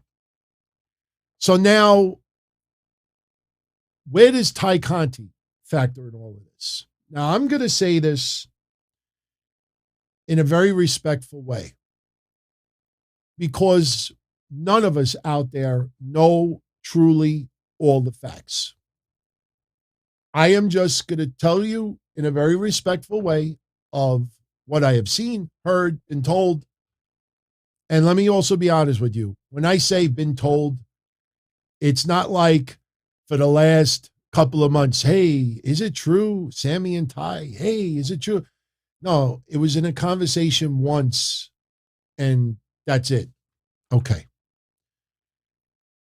If you pay close attention to Sammy Guevara's blogging, Tay Conti is featured more than usual than others. I don't know if that's the right way to put it. Some people within wrestling have been gossiping for the last few months that Sammy Guevara and Tay Conti are dating. Tay Conti, I don't know if she was married, but, and honestly, I never really looked that deep because it's none of my business. But whoever she was involved in, she broke that off very recently as well. The gossip that was going around also is that Sammy Guevara and Tay Conti both agreed to end their relationships so they could be together. A few other people in the last maybe 24 hours have been saying that Pam found out about Sammy and Tay Conti and she broke it off. Whatever the case is, Sammy Guevara and Pam, that's the only facts that we know, is that they are no longer together.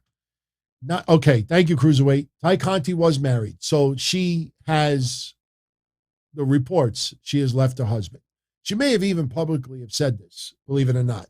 Like I said, it's not something that I was really interested in the first place, so I never really cared to check. But we do not know for a fact that Sammy Guevara and Tay Conti are an item. Tay Conti getting a lot of heat over this.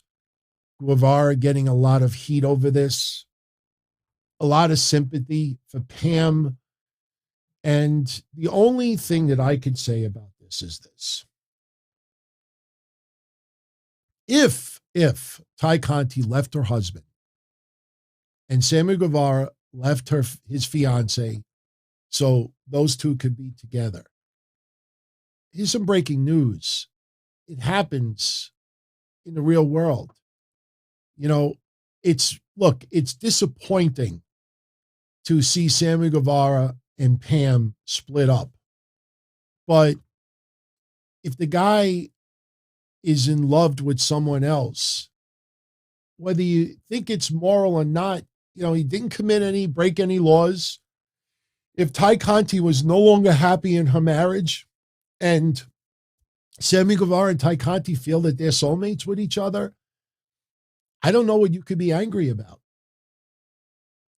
That's really all I could say about it. Again, I know it sounds like as a dumb pot shot to news sites and podcasts out there, but I reiterate it.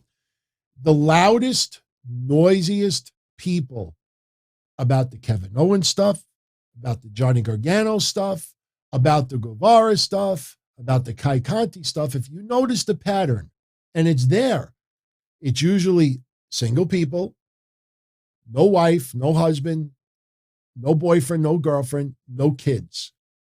99 out of 100, that is the situation. Think I'm kidding?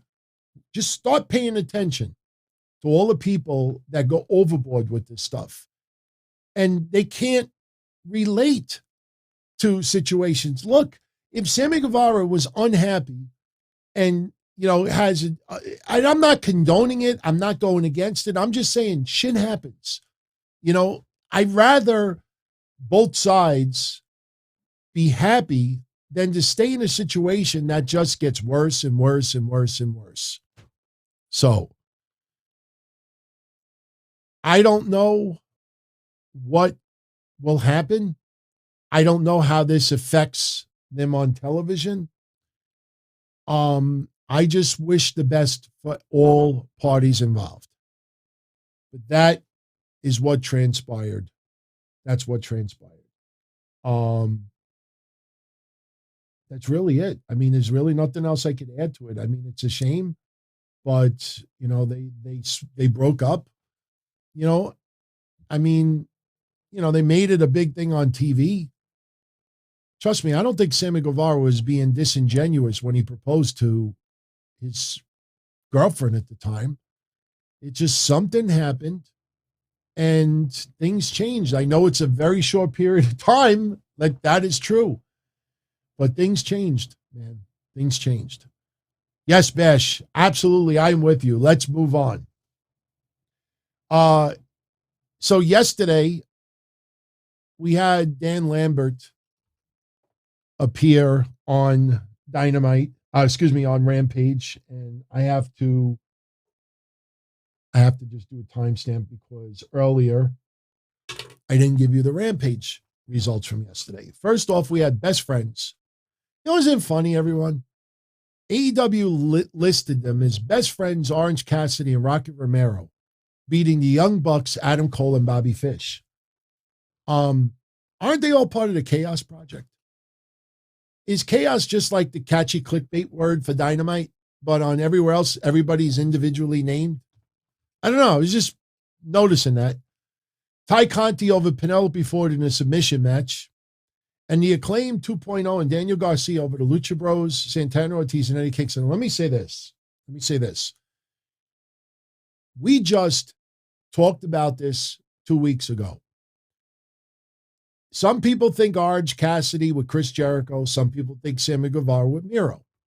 But I could honestly say this is one of the only times in the history of me watching AEW that I ever truly was surprised at an outcome.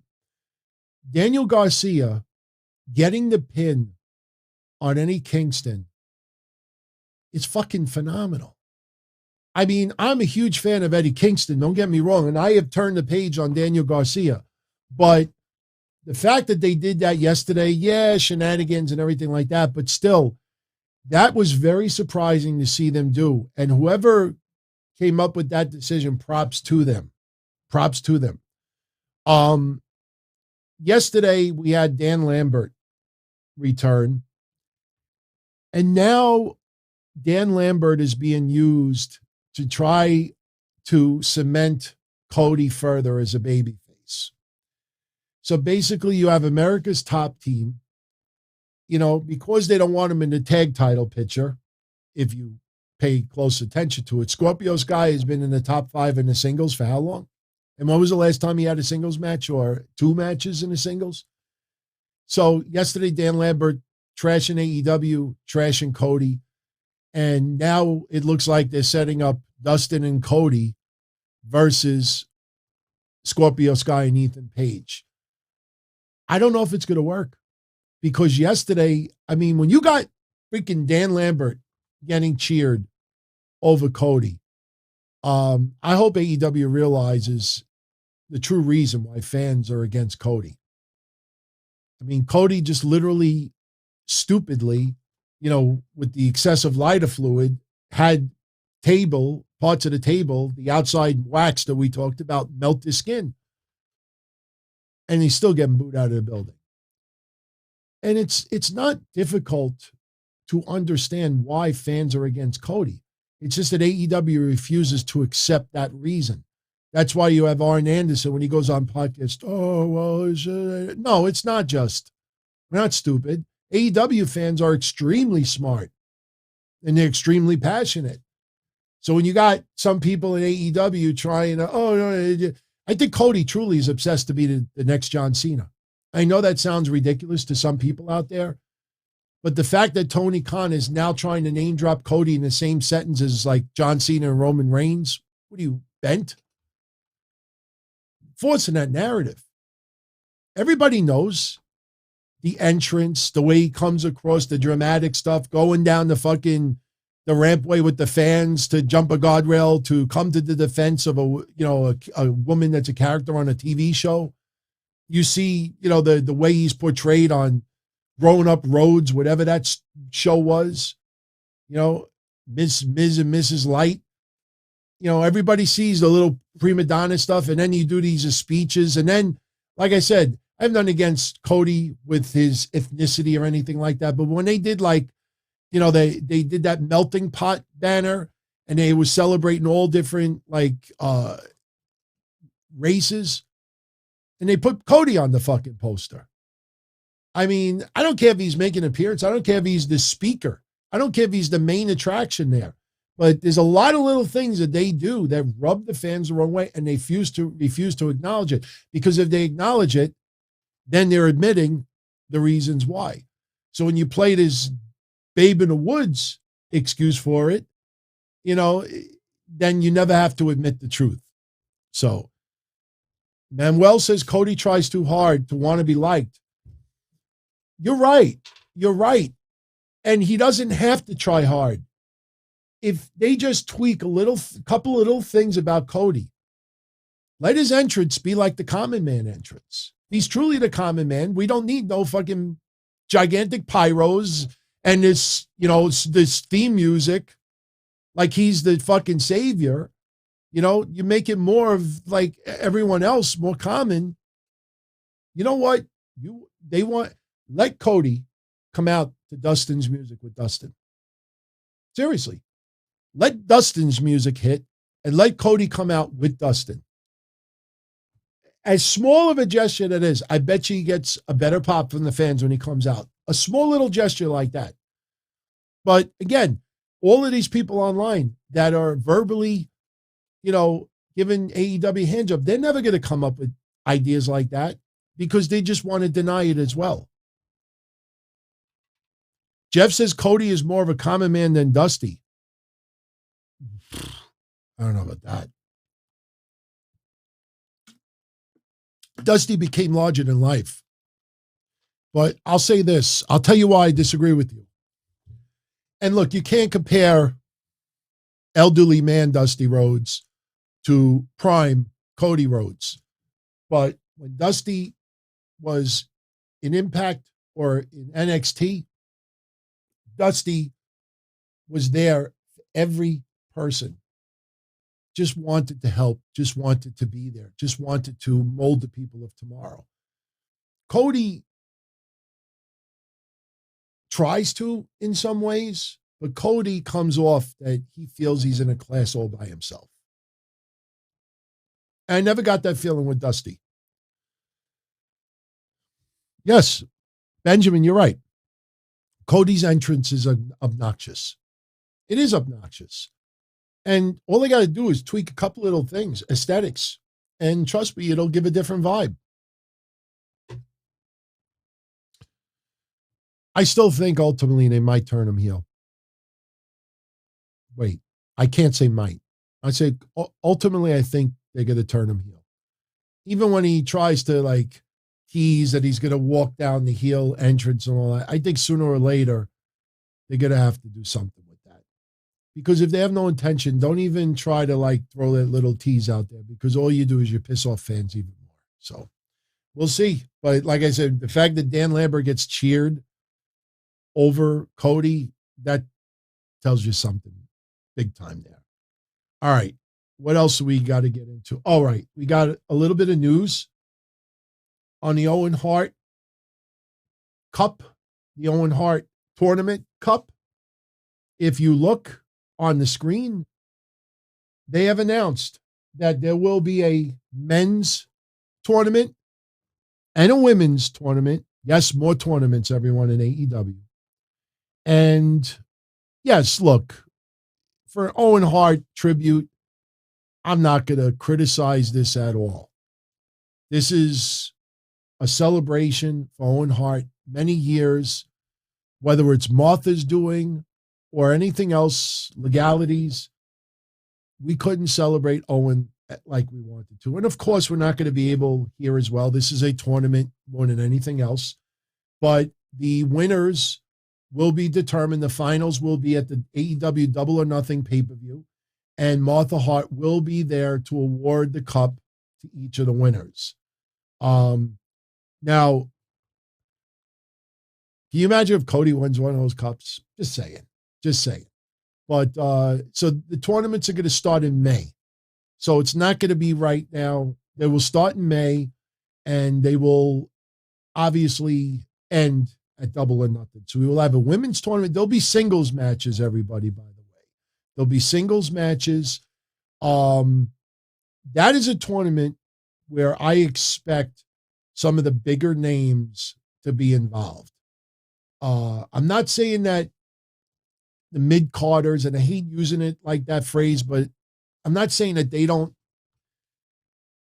deserve an opportunity, but there's got to be some connection in some way with Owen Hart. If it's an up-and-coming, aspiring star, a high flyer, you know what I mean? Like somebody like, I could see like a Dante Martin in there.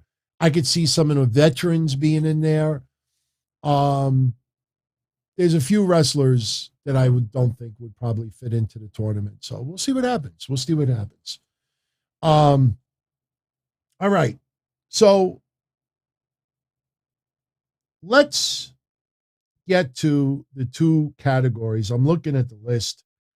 Some of the other topics we could actually, you know what? There is one more I want to talk about, and then we'll do the nominees for the two tournaments, you know, that we're going to do for the Blackheart Year-End Awards. I had my heart procedure on Thursday. Wednesday night, I was in a hotel room. And if you saw my video of me in a hotel room at like 4:00 that afternoon, not only I say go Hangman Page, but I said that will not be surprised if the match ends up as a time limit draw. I don't know why so many people were so shocked at that. Hangman Page and Bryan Danielson tore the house down. I understand doing a time limit draw.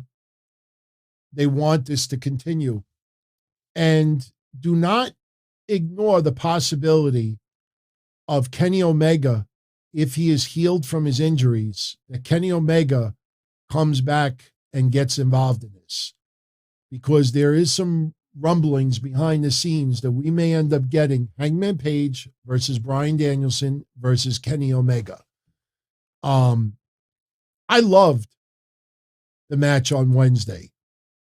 Bob, I didn't get into the rest of the super chats yet. You know, when I'm talking about Jeff Hardy and then somebody says, what about COVID? You know, it's hard to mix in the two. I'll get into it. Do not worry. I promise you. We'll get into that next. I like the placement of the match on the show because, and I saw a lot of people writing online that should have ended, that should have closed out Dynamite. And the reason why I disagree with that entirely is because if that match would have started at 10 o'clock, sure, the match could have ended, 9 o'clock. Sure, the match could have ended at 9:30. And it could have ended at 9:40. But by the time you start getting to like 9:45, I think everybody would have figured out, this is going to time limit draw. You know, so starting Dynamite off with that match was smart because you had no idea what time the match was going to end. Be thankful that we didn't have somebody interfere and have like an Adam Pearce and Sonya Deville come out like, no, this match is not ending like that. They're going to face each other later on. We didn't get any clusterfuck like that. I do have one tremendous, gigantic complaint about that match. It was horrible. The rating was decent. Didn't break 1 million. The match broke 1 million, but there was a big drop off afterwards. So a lot of people were glued, but you couldn't maintain a lot of those viewers. So remember, if you're averaging 1.1 million or 1 million, I got a kick out of Meltzer that said the final seconds, it was 1.2 million. The final 15 seconds. Oh, yeah. I got laid yesterday. You know, I wasn't, I was okay, but that final 5 seconds, that was the best. God, the whole thing was a masterpiece, or it wasn't. The match was excellent. But I will tell you, and I made this joke on social media, what the hell was TNT doing? I'm watching an all-state marathon. I'm watching commercials. I'm watching a show of commercials, and they kept interrupting it with a Bryan Danielson Hangman Page match. Come on, TNT. I want to see commercials for an hour, and you interrupt me 4 or 5 times with Hangman Page. I know it's the opposite. How many commercial breaks did they have? That was pathetic. That was awful. A message to Tony Khan. If you do an Iron Man match again, you need to do limited commercials. Because I don't care about the picture-in-picture shit. Because when you don't hear that energy and you get that break from the crowd noise, you get the break from the commentators, you see in a little tiny box, and you're being distracted with buying Allstate and pizza and other shit, it's not the same. He's if he does an Iron Man match, again, even if it's only a 30-minute Iron Man match, got to do limited commercials. Those commercial breaks were freaking awful. They were awful. One Fall said that I complained the same last year about Daniel Bryan versus AJ Styles. Wasn't that only 30 minutes? I mean, the commercial breaks are freaking awful. And that's something they really need to change. And if they can't tweak the commercial interruptions, then don't do an Iron Man match on TV. Do it on pay-per-view. Seriously, do it on pay-per-view. In fact, it would be interesting if they did a 3-way dance on pay-per-view, an Iron Man match. Imagine Kenny Omega, Bryan Danielson, and Hangman Page in a triple threat Iron Man match on pay-per-view. That would be pretty freaking epic. But what do you do in the meantime with Hangman Page? When we get to Wrestler of the Year, you start giving me nominees. Trust me, I did a lot of research. Hangman Page's 2021 has not been all that great. He has not wrestled that many matches. Do you know Bryan Danielson has wrestled more matches than Kenny Omega in 2021? Be surprised. So I loved the match, but the commercial breaks killed it. It just absolutely killed it. Doesn't take away the match itself. Meltzer gave it 5 stars. You know, like I said, he has a right to his opinion. I think it's close to 5 stars. And if you enjoyed it, that's what matters. And, but there's also got to be a time where they give 5 more minutes. I mean, you have to do that. You have to do that. I mean, the fans want it. The fans feel cheated. Again, the time limit draw should have been almost no surprise to anybody. Like I said, 4 o'clock, me in a hotel room, night before my surgery, Yeah, I in the videos there, I said, don't be surprised with a time limit draw. That shouldn't have been a surprise to anybody, because what that says is we don't want to give Bryan Danielson a loss right now, and we want this to continue. So the only way out, see, they won't do DQs. Time limit draw is the new DQ. Time limit draw is the new, if you figure it out, because they could have simply done some bullshit finish. Tony Khan thinks doing a DQ is a very cheap way to end the match compared to a time limit draw. Kavan Lewis, shout out to you. Happy 11-month anniversary, my friend. Better 60-minute match. Brock and Kurt or Bryan and Hangman. Wow. See, that is tough to explain, to compare, because it's two totally different eras. I mean, I'll be honest with you. If you force me to pick one or the other, I would choose Hangman Page and Bryan Danielson. And the only reason being is because, and this is the only reason why I say this. Hear me out before anybody gets mad at me. Brock and Kurt for an hour was more theatrical. Okay, I'm going to change my answer like this. If you want to do more theatrical storyline, Brock and Kurt does it for me. If you want to talk straight up wrestling, counter, and listen, I'm not taking anything away from Olympic gold medalists or anything like that, but WWE designed it to be more theatrical. Hangman Page and Bryan Danielson was just an absolute all-out war that, it didn't feel like they were forcing it to go an hour. It's two totally different Iron Man matches. It's two totally different. I really, honestly, boy, you know what? If you're still forcing me to choose one or the other, I would go with Brock and Kurt, because I love storyline. In fact, if AEW, and I've said this before, if they can improve their storyline quality in 2022, trust me, they will average more than 1 million viewers on Wednesdays. The storylines have to be much more developed. Just because you have a feud going on for 3 months, that's not a 3-month feud when every 3 weeks nothing is going on. Sorry, Bryan Danielson beating up the Dark Order for 5 weeks doesn't cut it for me. In storyline, that should have been a gauntlet match for one night. I know that's a WWE thing, but still. Honestly, with all due respect, you think I give a shit that he fought Allin Angels? Oh my God, Allin Angels. John Silver. Colt Cabana. 10. 1, 2, 3, 4, 5, 6, 7, 8, 9, 10. 11, 12, 13, 14, 15. See, I know a little bit. All right.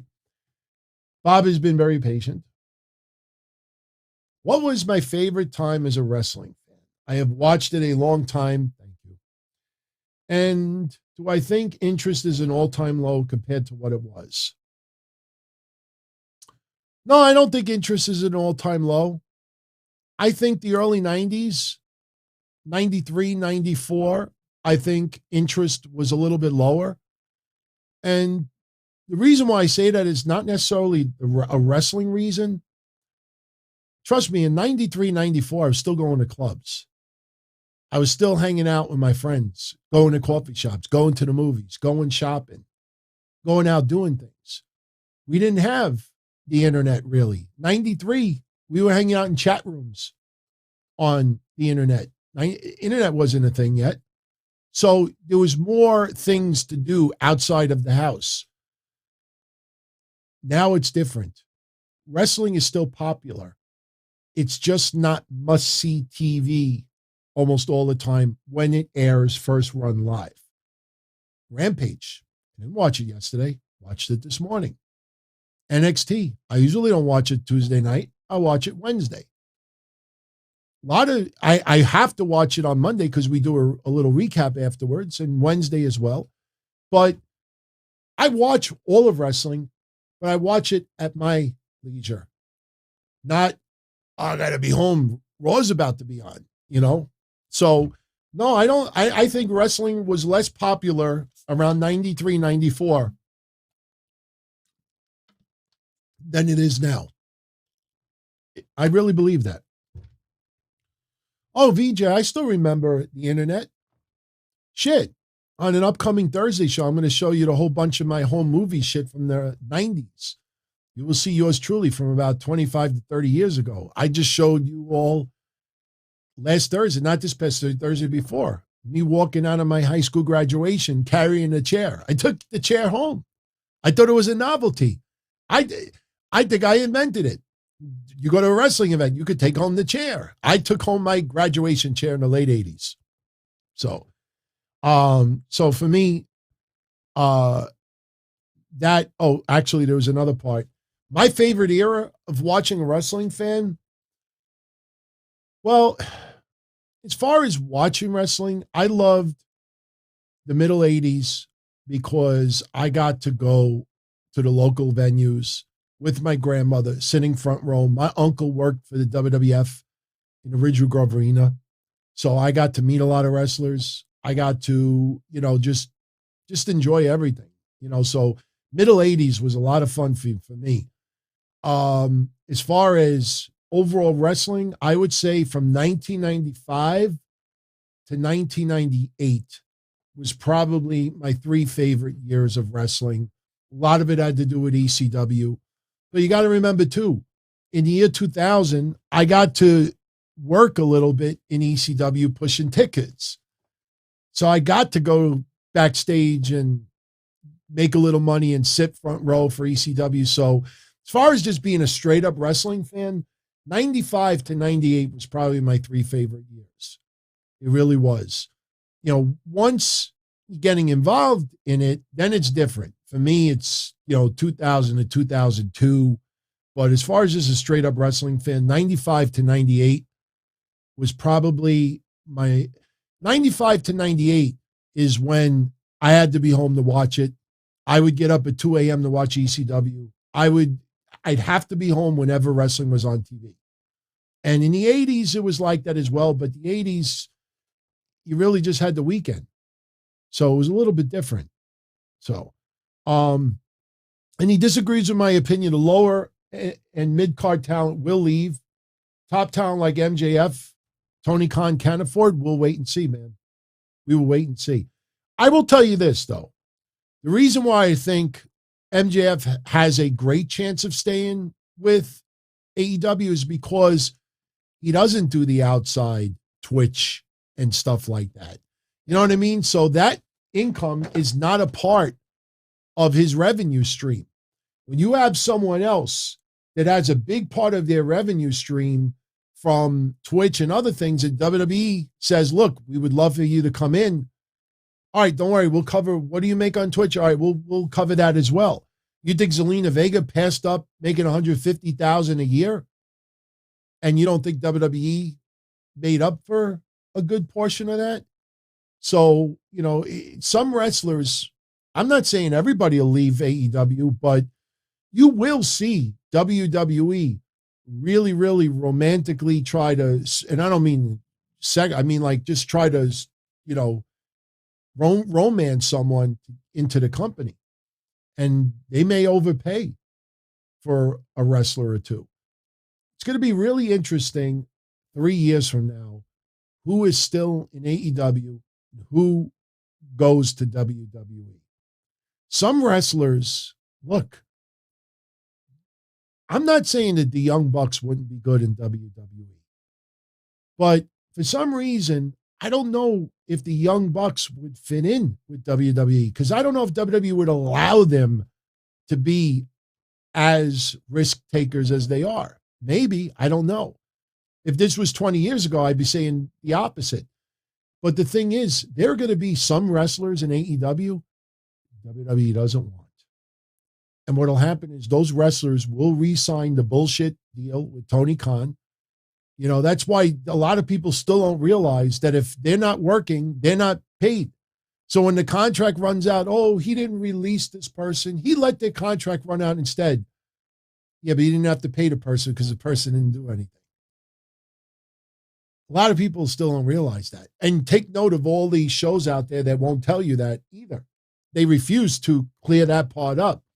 And it's funny because I've watched people that have interviewed Tony Khan and others. Hey, you got any questions for Tony? Hey, you got any questions for blah, blah, blah?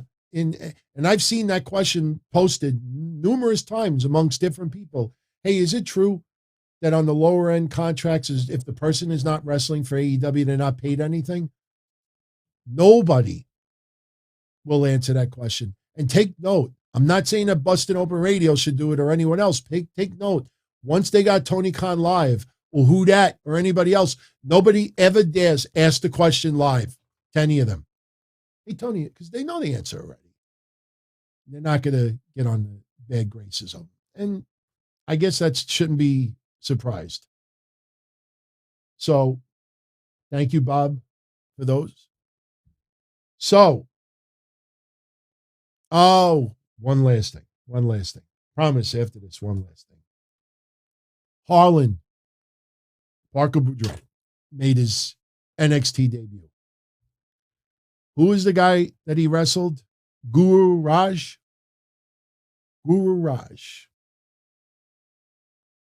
I don't know who was worse, him or Lash Legend. Did you see Lash Legend versus Saray, 205 Live? Go look at her do the elbow to Saray.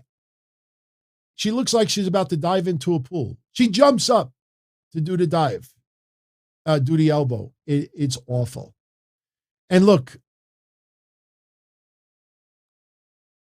she's still new and she's still learning, which is why I would not have put her on 205 Live. Last Legend is still new. She will get better. Why they thought to put her on 205 Live baffles me beyond belief. It just absolutely baffles me. That was freaking awful.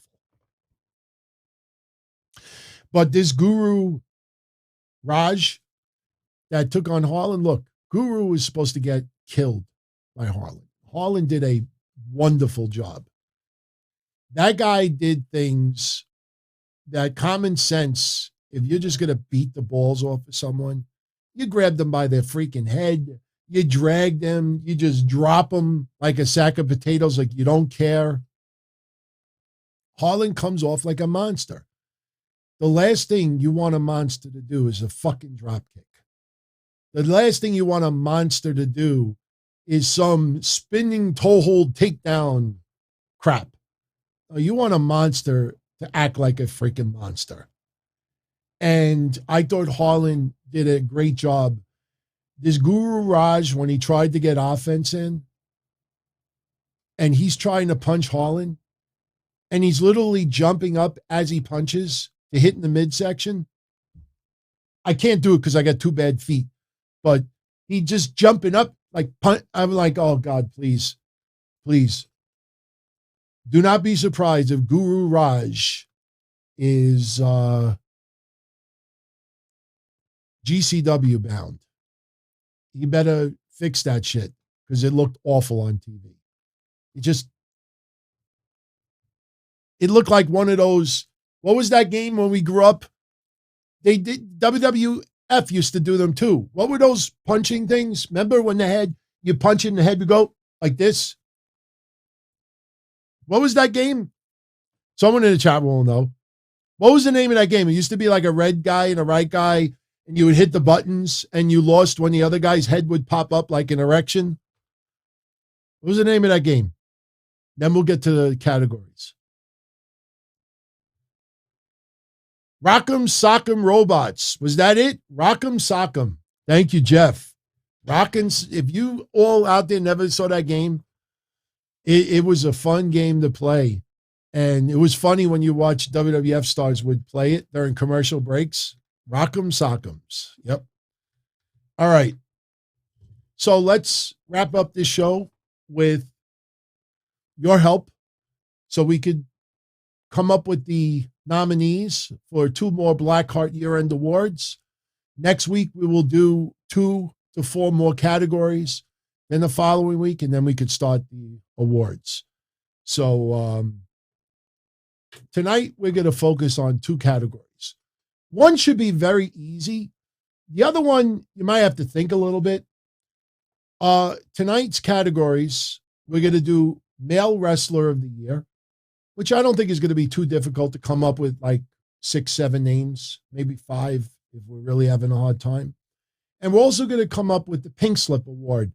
This is a wrestler, male or female, from any promotion that you feel should have been released in 2021.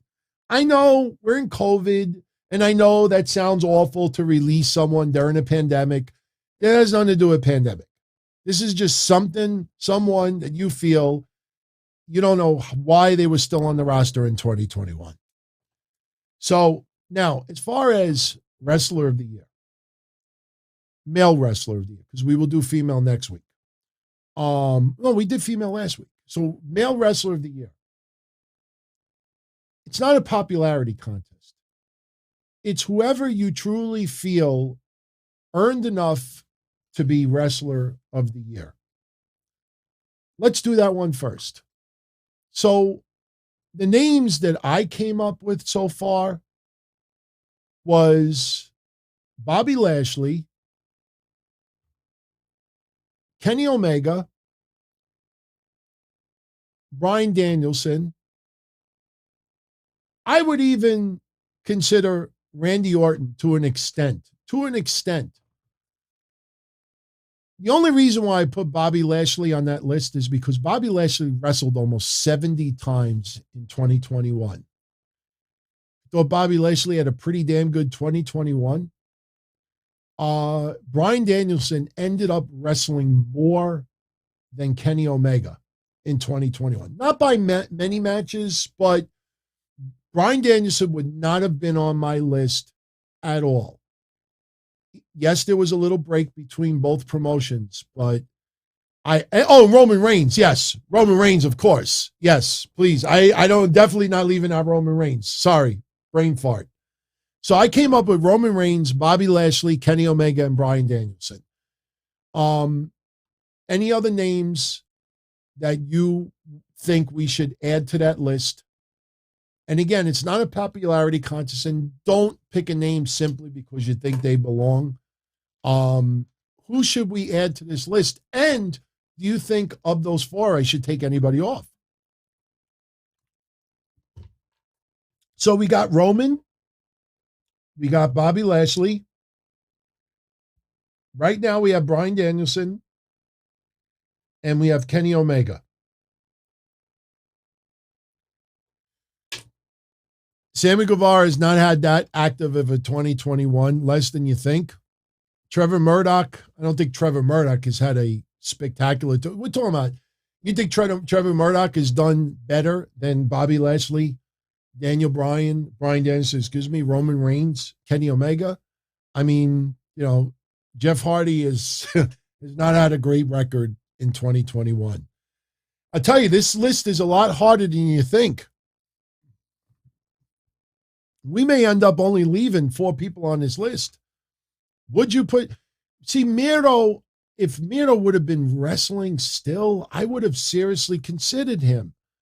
But he's doing almost the same thing as Aleister Black when he was in WWE. Somebody fight me, please. And he's in a dark room with the door closed.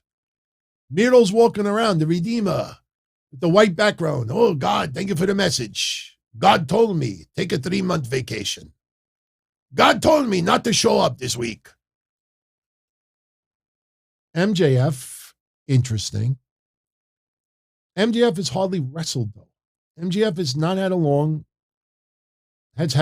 had many matches. Would you put, I think AEW killed Adam Cole's chances as wrestler of the year. What do you think about Randy Orton being on that list?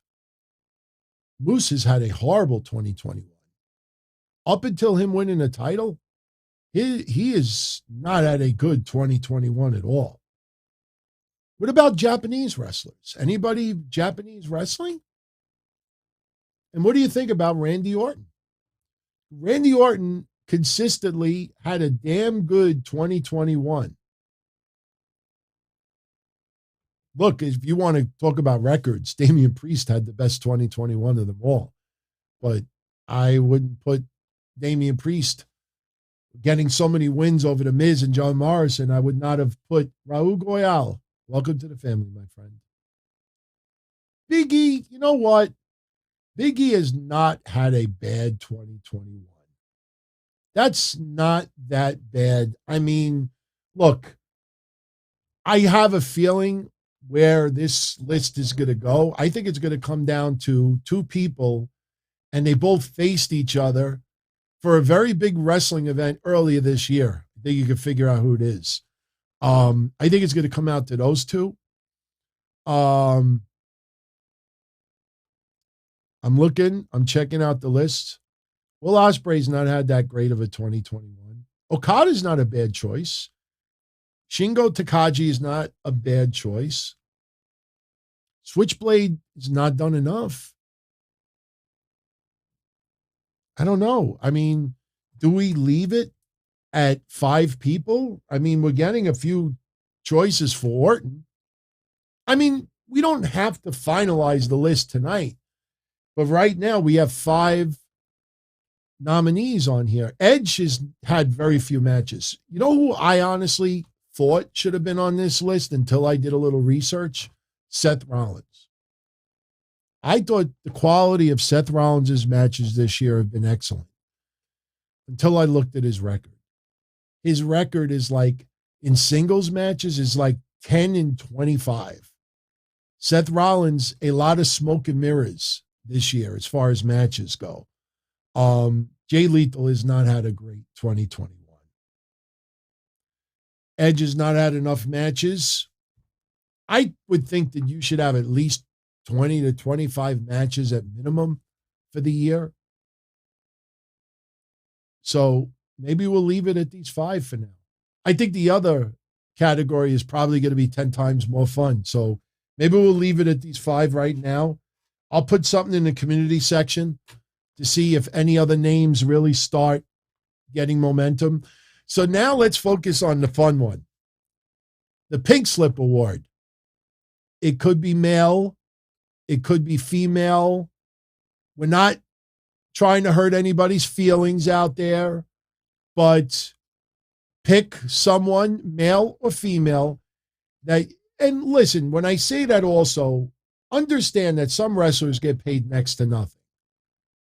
If someone has been on a roster but not used all that much and not getting paid much, it's almost like a potted plant. You know, like, okay, they don't really matter that much to me. But for me, and I just think what WWE's been doing has been awful. So maybe not all of it is his fault, but I got to go with Baron Corbin. I think Happy Corbin, if they would have went the opposite direction with Happy Corbin, I think that we would be talking so much different right now about Corbin. But I think Corbin definitely deserves to be on this list. The funny thing is, there's a lot of names that you all wanted to vote that got released. So you're like, motherfucker, damn, I wanted to vote for someone. I can't put my head on it.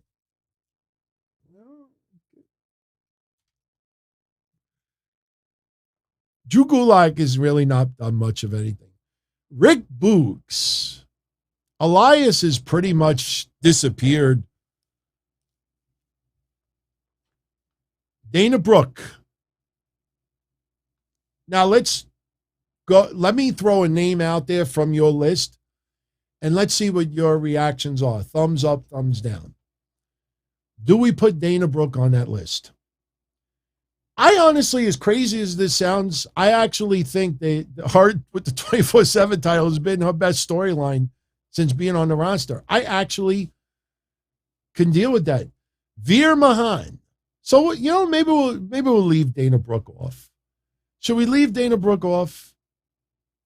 Okay. Dana Brooke is safe for now. She's like Maury in Goodfellas. Not tonight. Not tonight. Peter Avalon. QT Marshall does a shitload behind the scenes. Peter Avalon as well. Peter Avalon, oh, I freaking can't stand the guy. You could choose somebody from Impact. The problem with Impact, though, is some of the wrestlers are featured in like 10 different promotions. Veer Mahan, Nyla Rose. You really think Nyla Rose is that bad? I don't think she's that bad. Come on, we got to come up with some good names. Come on, this is open to everybody tuning in right now. Even for those on other outlets, just hop on YouTube, throw out a name. Jinder Mahal. Jinder Mahal. Joey Janela, I don't think got released yet, but I think Joey Janela, I think they see the writing on the wall. Brian Cage, you know, it's funny because Brian Cage is a case where we would want to see him released so he could do more elsewhere. It's not like this is someone we feel should have been fired. So, well, forget about Corbin for a minute, because Corbin, I know, is a big choice for a lot of people. I'm looking at everybody's lists. What about Rebel? Is Rebel a waste of space? Rebel? Red Velvet was that bad? Yeah, we can't put Vince. Vince can't fire himself. Come on, who would you want to have seen fired? All right, Reggie. What do we say about Reggie? Reggie. Should Reggie have been on the list? Be honest. Do you think Reggie should have been let go? All right, we could put Elias. Because especially that they're not doing anything. Maybe Elias should have been just fired and that's it. We're looking. Tozawa. Is he really doing all that much? Marco Stunt. Okay, Marco Stunt's an interesting one. He has done next to nothing. Should Marco Stunt have, all right, there's some love for Reba, so we will leave Rebel. What about Marco Stunt? Should Marco Stunt have been let go? Brandon Cutler is a good choice, man. Brandon Cutler. Look, we got two from WWE right now. So let's go Marco Stunt, Brandon Cutler. What do you think about those two? Brandon Cutler, the one holding the fake camcorder, pretending he's filming the Young Bucks with the spray. Leave him? All right, we can leave him. What about Marco Stunt?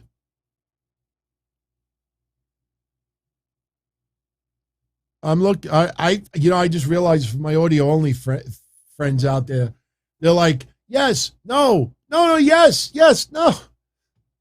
Lee Johnson just started. I don't think we should. So, Marco Stunt is the hype man for Jurassic Express. All right, we're getting some for Marco Stunt. We'll put Marco on the list, even though some people have said Nyla Rose chaos. I don't think Nyla Rose is all that bad. I mean, look, I'm not going to go against. Yeah, Jack Evans, he put his foot in his mouth, and then he tried to cover it up, saying that Mexican cops are trying to arm him for money. Lying, yeah. If you want, go check out Rebel's social media or Twitter if you want to see pictures. Chuck Taylor. Ha! What about Chuck Taylor? What do you think about Chuck Taylor? All right, let's go to Chuck Taylor and Willie Mack. I think Willie Mack has had an okay year. I don't think anybody really wants to see him gone. Any females? Any females that should have been let go? Nobody? Can't put no female on this list? I mean, I'm not like pushing for any women to be released. Is there anybody? Why would you say Camille? Camille is pretty damn good. Natalia. This is a harder choice. Forget about Baron Corbin for a minute. I know a lot of people think Baron Corbin's going to walk away with this, but we only have Corbin, Elias, and Marco Stunt. There's got to be more people that you wanted. Just think about Raw. Is there anybody on Raw that you just feel like, oh my God, please, why is this person still on the roster? Nobody on NXT that you feel should have been gone already? Wow, I'm like absolutely shocked. I would have expected 10, 20, 30 good names, you know? Jade Cargill is still freaking new. Viking Raiders. Viking Raiders. What do you think about the Viking Raiders? Omos has had a good year. Let's be honest. What about the Viking Raiders? Do we put the Viking Raiders on the paper? Do we put them?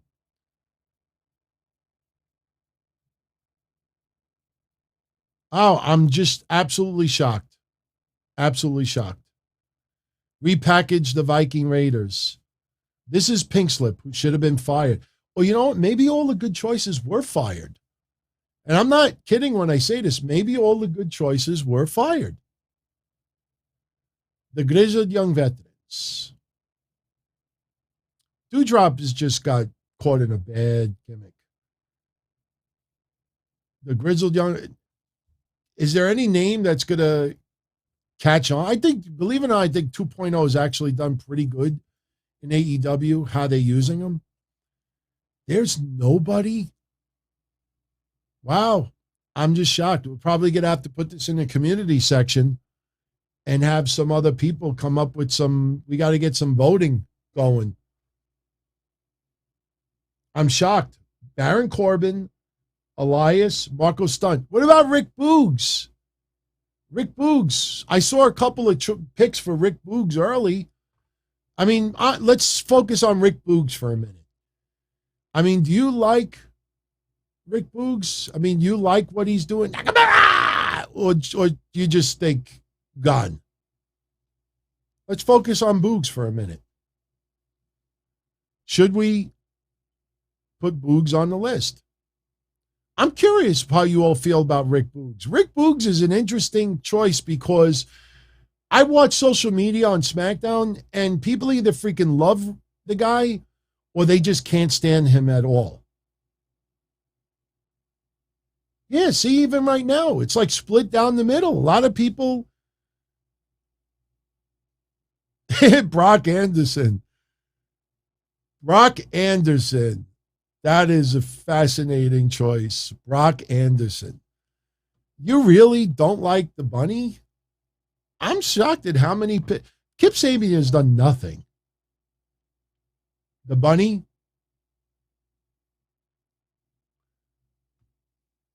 Wow. A lot of choices for the bunny. All right. We will put the bunny on the list. Sorry, Allie. Bunny is on the list. So we got 4. We're trying to come up with another one that has a little momentum. Brock Anderson, he hasn't done enough. You know what I mean? Like, if he was on TV a lot more, like, I don't think he's hurting anybody right now.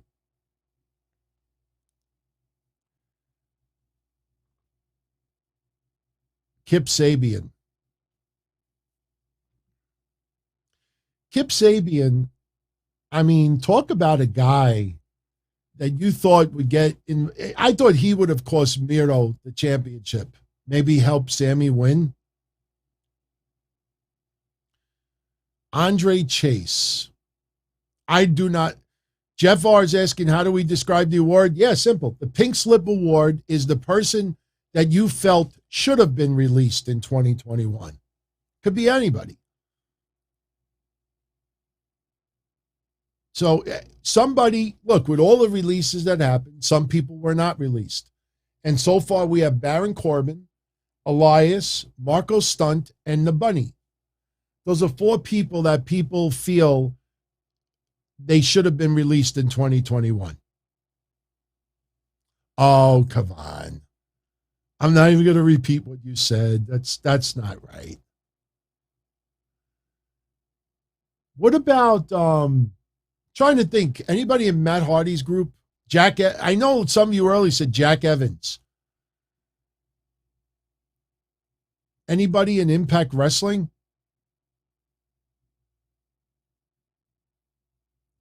Ken, be nice, Ken. I know you're pulling for the answer. All right, we're going to wrap this up in a minute. So we're trying to see if any other name catches on. They're going to make Hook take on Bear Bronson. We just finished joking about the Bears. Remember the Mountain Bear Bronson? Remember last week? What are you going to do? A suplex? Hook. I thought his first match was fine. I just hope they don't force, Cody Deaner. All right, what about Cody Deaner? Cody Deaner's a name that a lot of people have complained about.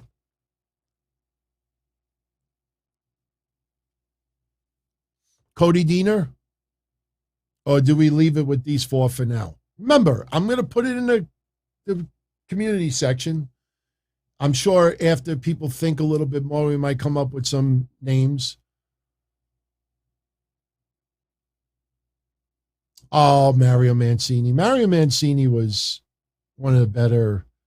I hate saying enhanced mentality. He's a good guy back in the day. Plus, he's a paisan, so I can't.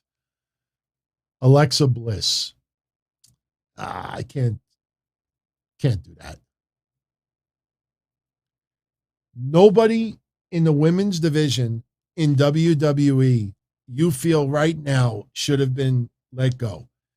Nobody in the women's division. This 24/7 title run saved Dana Brooke from being on this list. There is nobody. That's pretty freaking surprising. What about Nikki Ash? Nikki Ash. I don't think she should have been let go. I think we're going to leave this list as it is. Are you surprised Tamina is still there? I will admit I am a little bit surprised Tamina is still there.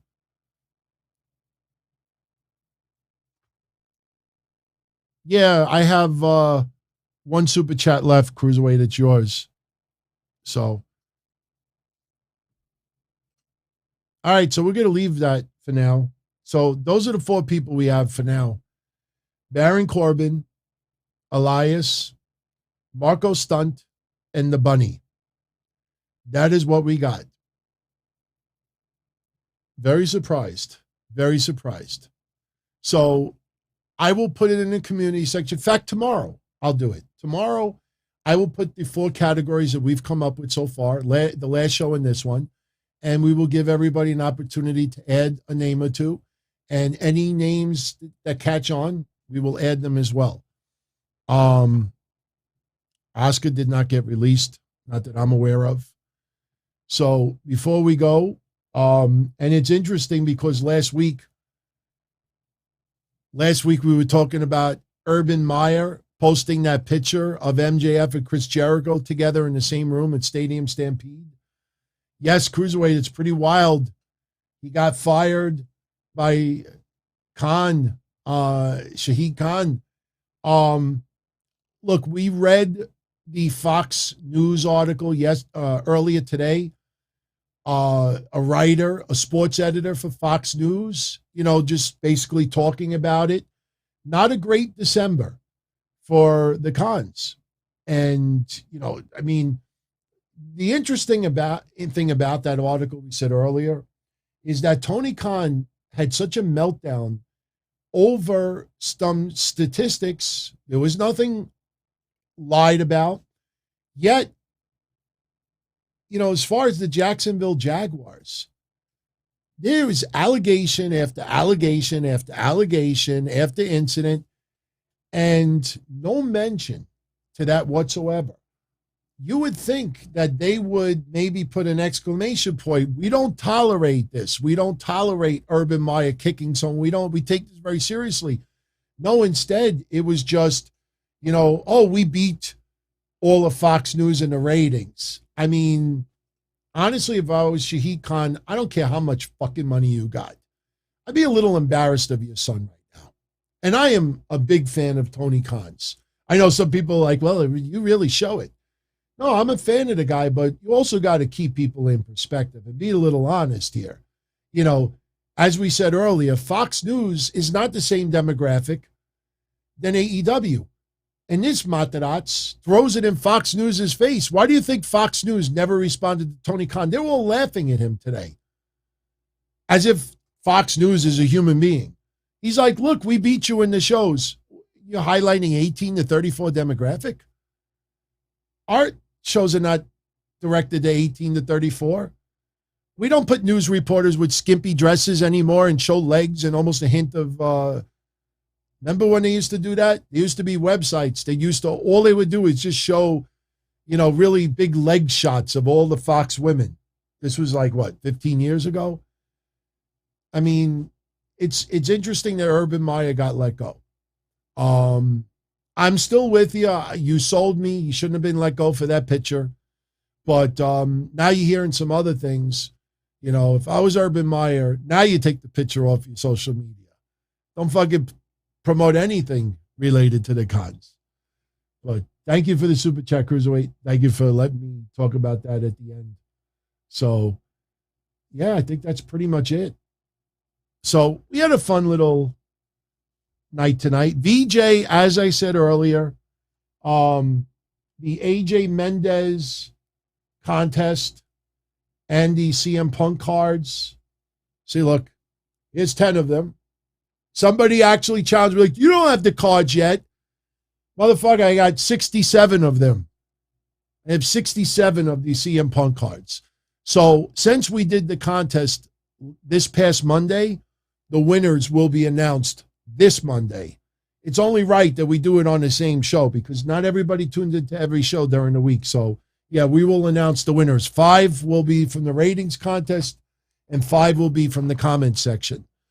So, and you can only win one card. You can't win the ratings contest and the comment section. We want to give away, 11 prizes to 11 different people. So, yeah, there's some wild stuff. I mean, what a busy freaking week. We didn't even talk about that referee refusing to press charges against Devon Nicholson. We'll talk about that on Monday.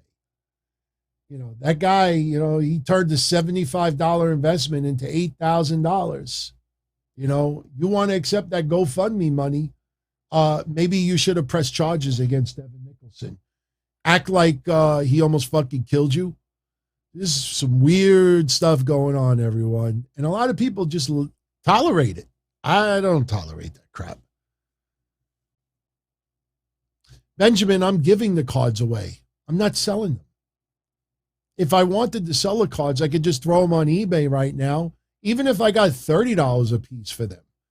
What did I pay? $6? I put $30 with $5 shipping. I make, what, $25 a card? I got almost 70 of them. I could have made a nice little profit on it, but I know there's a lot of you out there that, are card collectors, are CM Punk fans, AEW fans. So I'd rather see you guys get it. Not saying that I wouldn't.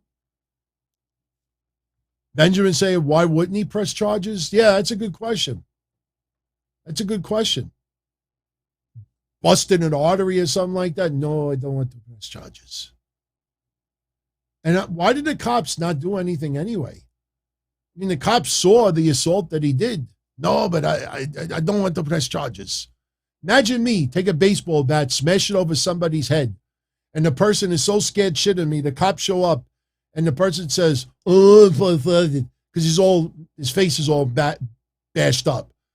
And the cops say, okay, and they leave. How does this guy get away with it? I don't get it. I don't get it. So, Benjamin, maybe I will sell some of them. You know what? Fuck it. I'm not going to give these away Monday. I'm going to just sell them instead. I'm kidding, of course, but I might sell some. We'll see. You know, I haven't died. Still got, almost 60 after we do this contest. So, and anybody's going to challenge you. I'll show you the cards Monday. I just didn't want to bring 60 cards in here. And God forbid, I accidentally dropped them on the floor. So, all right, everybody. I'm going to jet out of here. Now, tomorrow night, we will do an episode of the sit down. It's going to be very short. We're going to take calls right at the beginning of the show. Because I'm not going to lie. I mean, I feel, sitting up for a while is starting to get to me a little bit. Plus, we talk so much today about so many topics. I don't think there's going to be that much to talk about tomorrow. But if you want to call in tomorrow, whatever's on your mind does not have to be wrestling related. Anything that we talked about today, you'll be able to call in tomorrow. It'll start at 8 o'clock, 8:05 to be exact. And we'll do about an hour, maybe to an hour and 15 minutes. And, obviously if the calls are pouring in, we'll try to go longer. But tomorrow I plan on taking calls 5 minutes into the show. There's not going to be no opening rants. I don't think there's anything we really left out tonight that we need to talk about tomorrow, unless something tremendously breaks between the next 24 hours. But all right, everybody, on the way out, if you enjoyed tonight's show, I would greatly appreciate it if you hit that like button, subscribe, share. Yeah, I didn't even realize it. I didn't even have a chance to make a banner up yet. Somebody emailed me right before the show and said, congrats on 23,000. And I was like, holy shit, I didn't even know we broke 23,000 subscribers. So I can't thank you enough, to think that the channel's not even 2 years old. We're already at 23,000 subscribers. I mean, and as you now realize, my audio only audience, my friends, everyone out there that tunes into audio only, it's still about 80 to 85% of my total audience. So the fact that we got this many, and look, I'm not going to tell you to subscribe, not to watch, but if you support the show and you have a YouTube account, even if you prefer the audio only, subscribe. This way you're at least alerted of the shows. But I don't want to pad numbers. I mean, I want people to subscribe because they enjoy what I do here. And I'm curious to see what 2022 ends up. Now, one last thing. I am still undecided about a New Year's Eve show. Last year we did one. People freaking loved it. It should be a lot easier for me to do this year because I have a year's more worth of experience doing the production side of everything, because we were having like the background with the ball drop and all the TV stuff. So I'm not sure yet. My gut feeling says, yes, we will do a New Year's Eve episode. We will do a countdown to midnight. I'll probably come up live like around 10. Maybe we'll do that. So I will tell you there's a greater chance of New Year's Eve than a Christmas Day. We will see. But yeah, and maybe she'll make another cameo appearance. We will see. We'll crack open the champagne, or some people say the champagne. So I want to thank you all for spending some time with me tonight. It's great to be back. I can't believe, yes, we did a Patreon show on Tuesday, but I can't believe it was 5 freaking days since I've been on here. Oh, speaking of feeling good, if any of you out there are a fan or enjoy JD from New York's work, send him some well wishes. I don't know if he actually caught COVID, but he has been pretty ill the last couple of days. And he's still banging out shows because he didn't want to, leave his audience without content. But the guy's battling like 101, 102 fever, chills, nauseous, weak, tired. I'm hoping that now a couple of days later he's feeling better. But seriously, that's no joke. Whether it's COVID or it's just a bad case of the flu, getting sick is no joke. So yeah, send him a little well wishes. Just tell him, say, hey man, just heard about, hope you're feeling better. So, but yeah, I'm going to be out there. Yeah, Jordy, as far back as I can remember, I always wanted to be a podcaster. As far back as I can remember, I always wanted to be a podcaster. For me to live any other way was nuts. To me, those goody-good people who worked shitty jobs for bum paychecks and took the subway to work every day and worried about their bills were dead. I mean, they were suckers. They had no balls. If I wanted something, I just took it. I ran everything. I paid the bills. I paid the host. I even paid the masked maniac. Everybody had their hands out. Everything was for the taking. We always called each other good fellas. You would always hear from somebody. You're gonna like Don Tony. He's alright. He's a good fella. He's one of us. But if you're part of my crew, nobody ever tells you they're gonna get rid of you. It doesn't happen that way. There weren't any arguments or curses like in the movies. See, your haters come with smiles. They come as your friends, the people who've claimed they care the most for your life. And now that's all over. And that's the best part. Today everything is different. There's lots of action. I don't have to wait around for everything like everyone else. Oh, I didn't get the vaccine? Fuck you, vaccine me. Oh, your delivery guy has COVID? Fuck you, feed me. Right after I moved here, I ordered egg noodles and ketchup, and I got spaghetti with meat sauce. I'm no longer an average nobody, while they get to live the rest of their lives like a bunch of schnooks.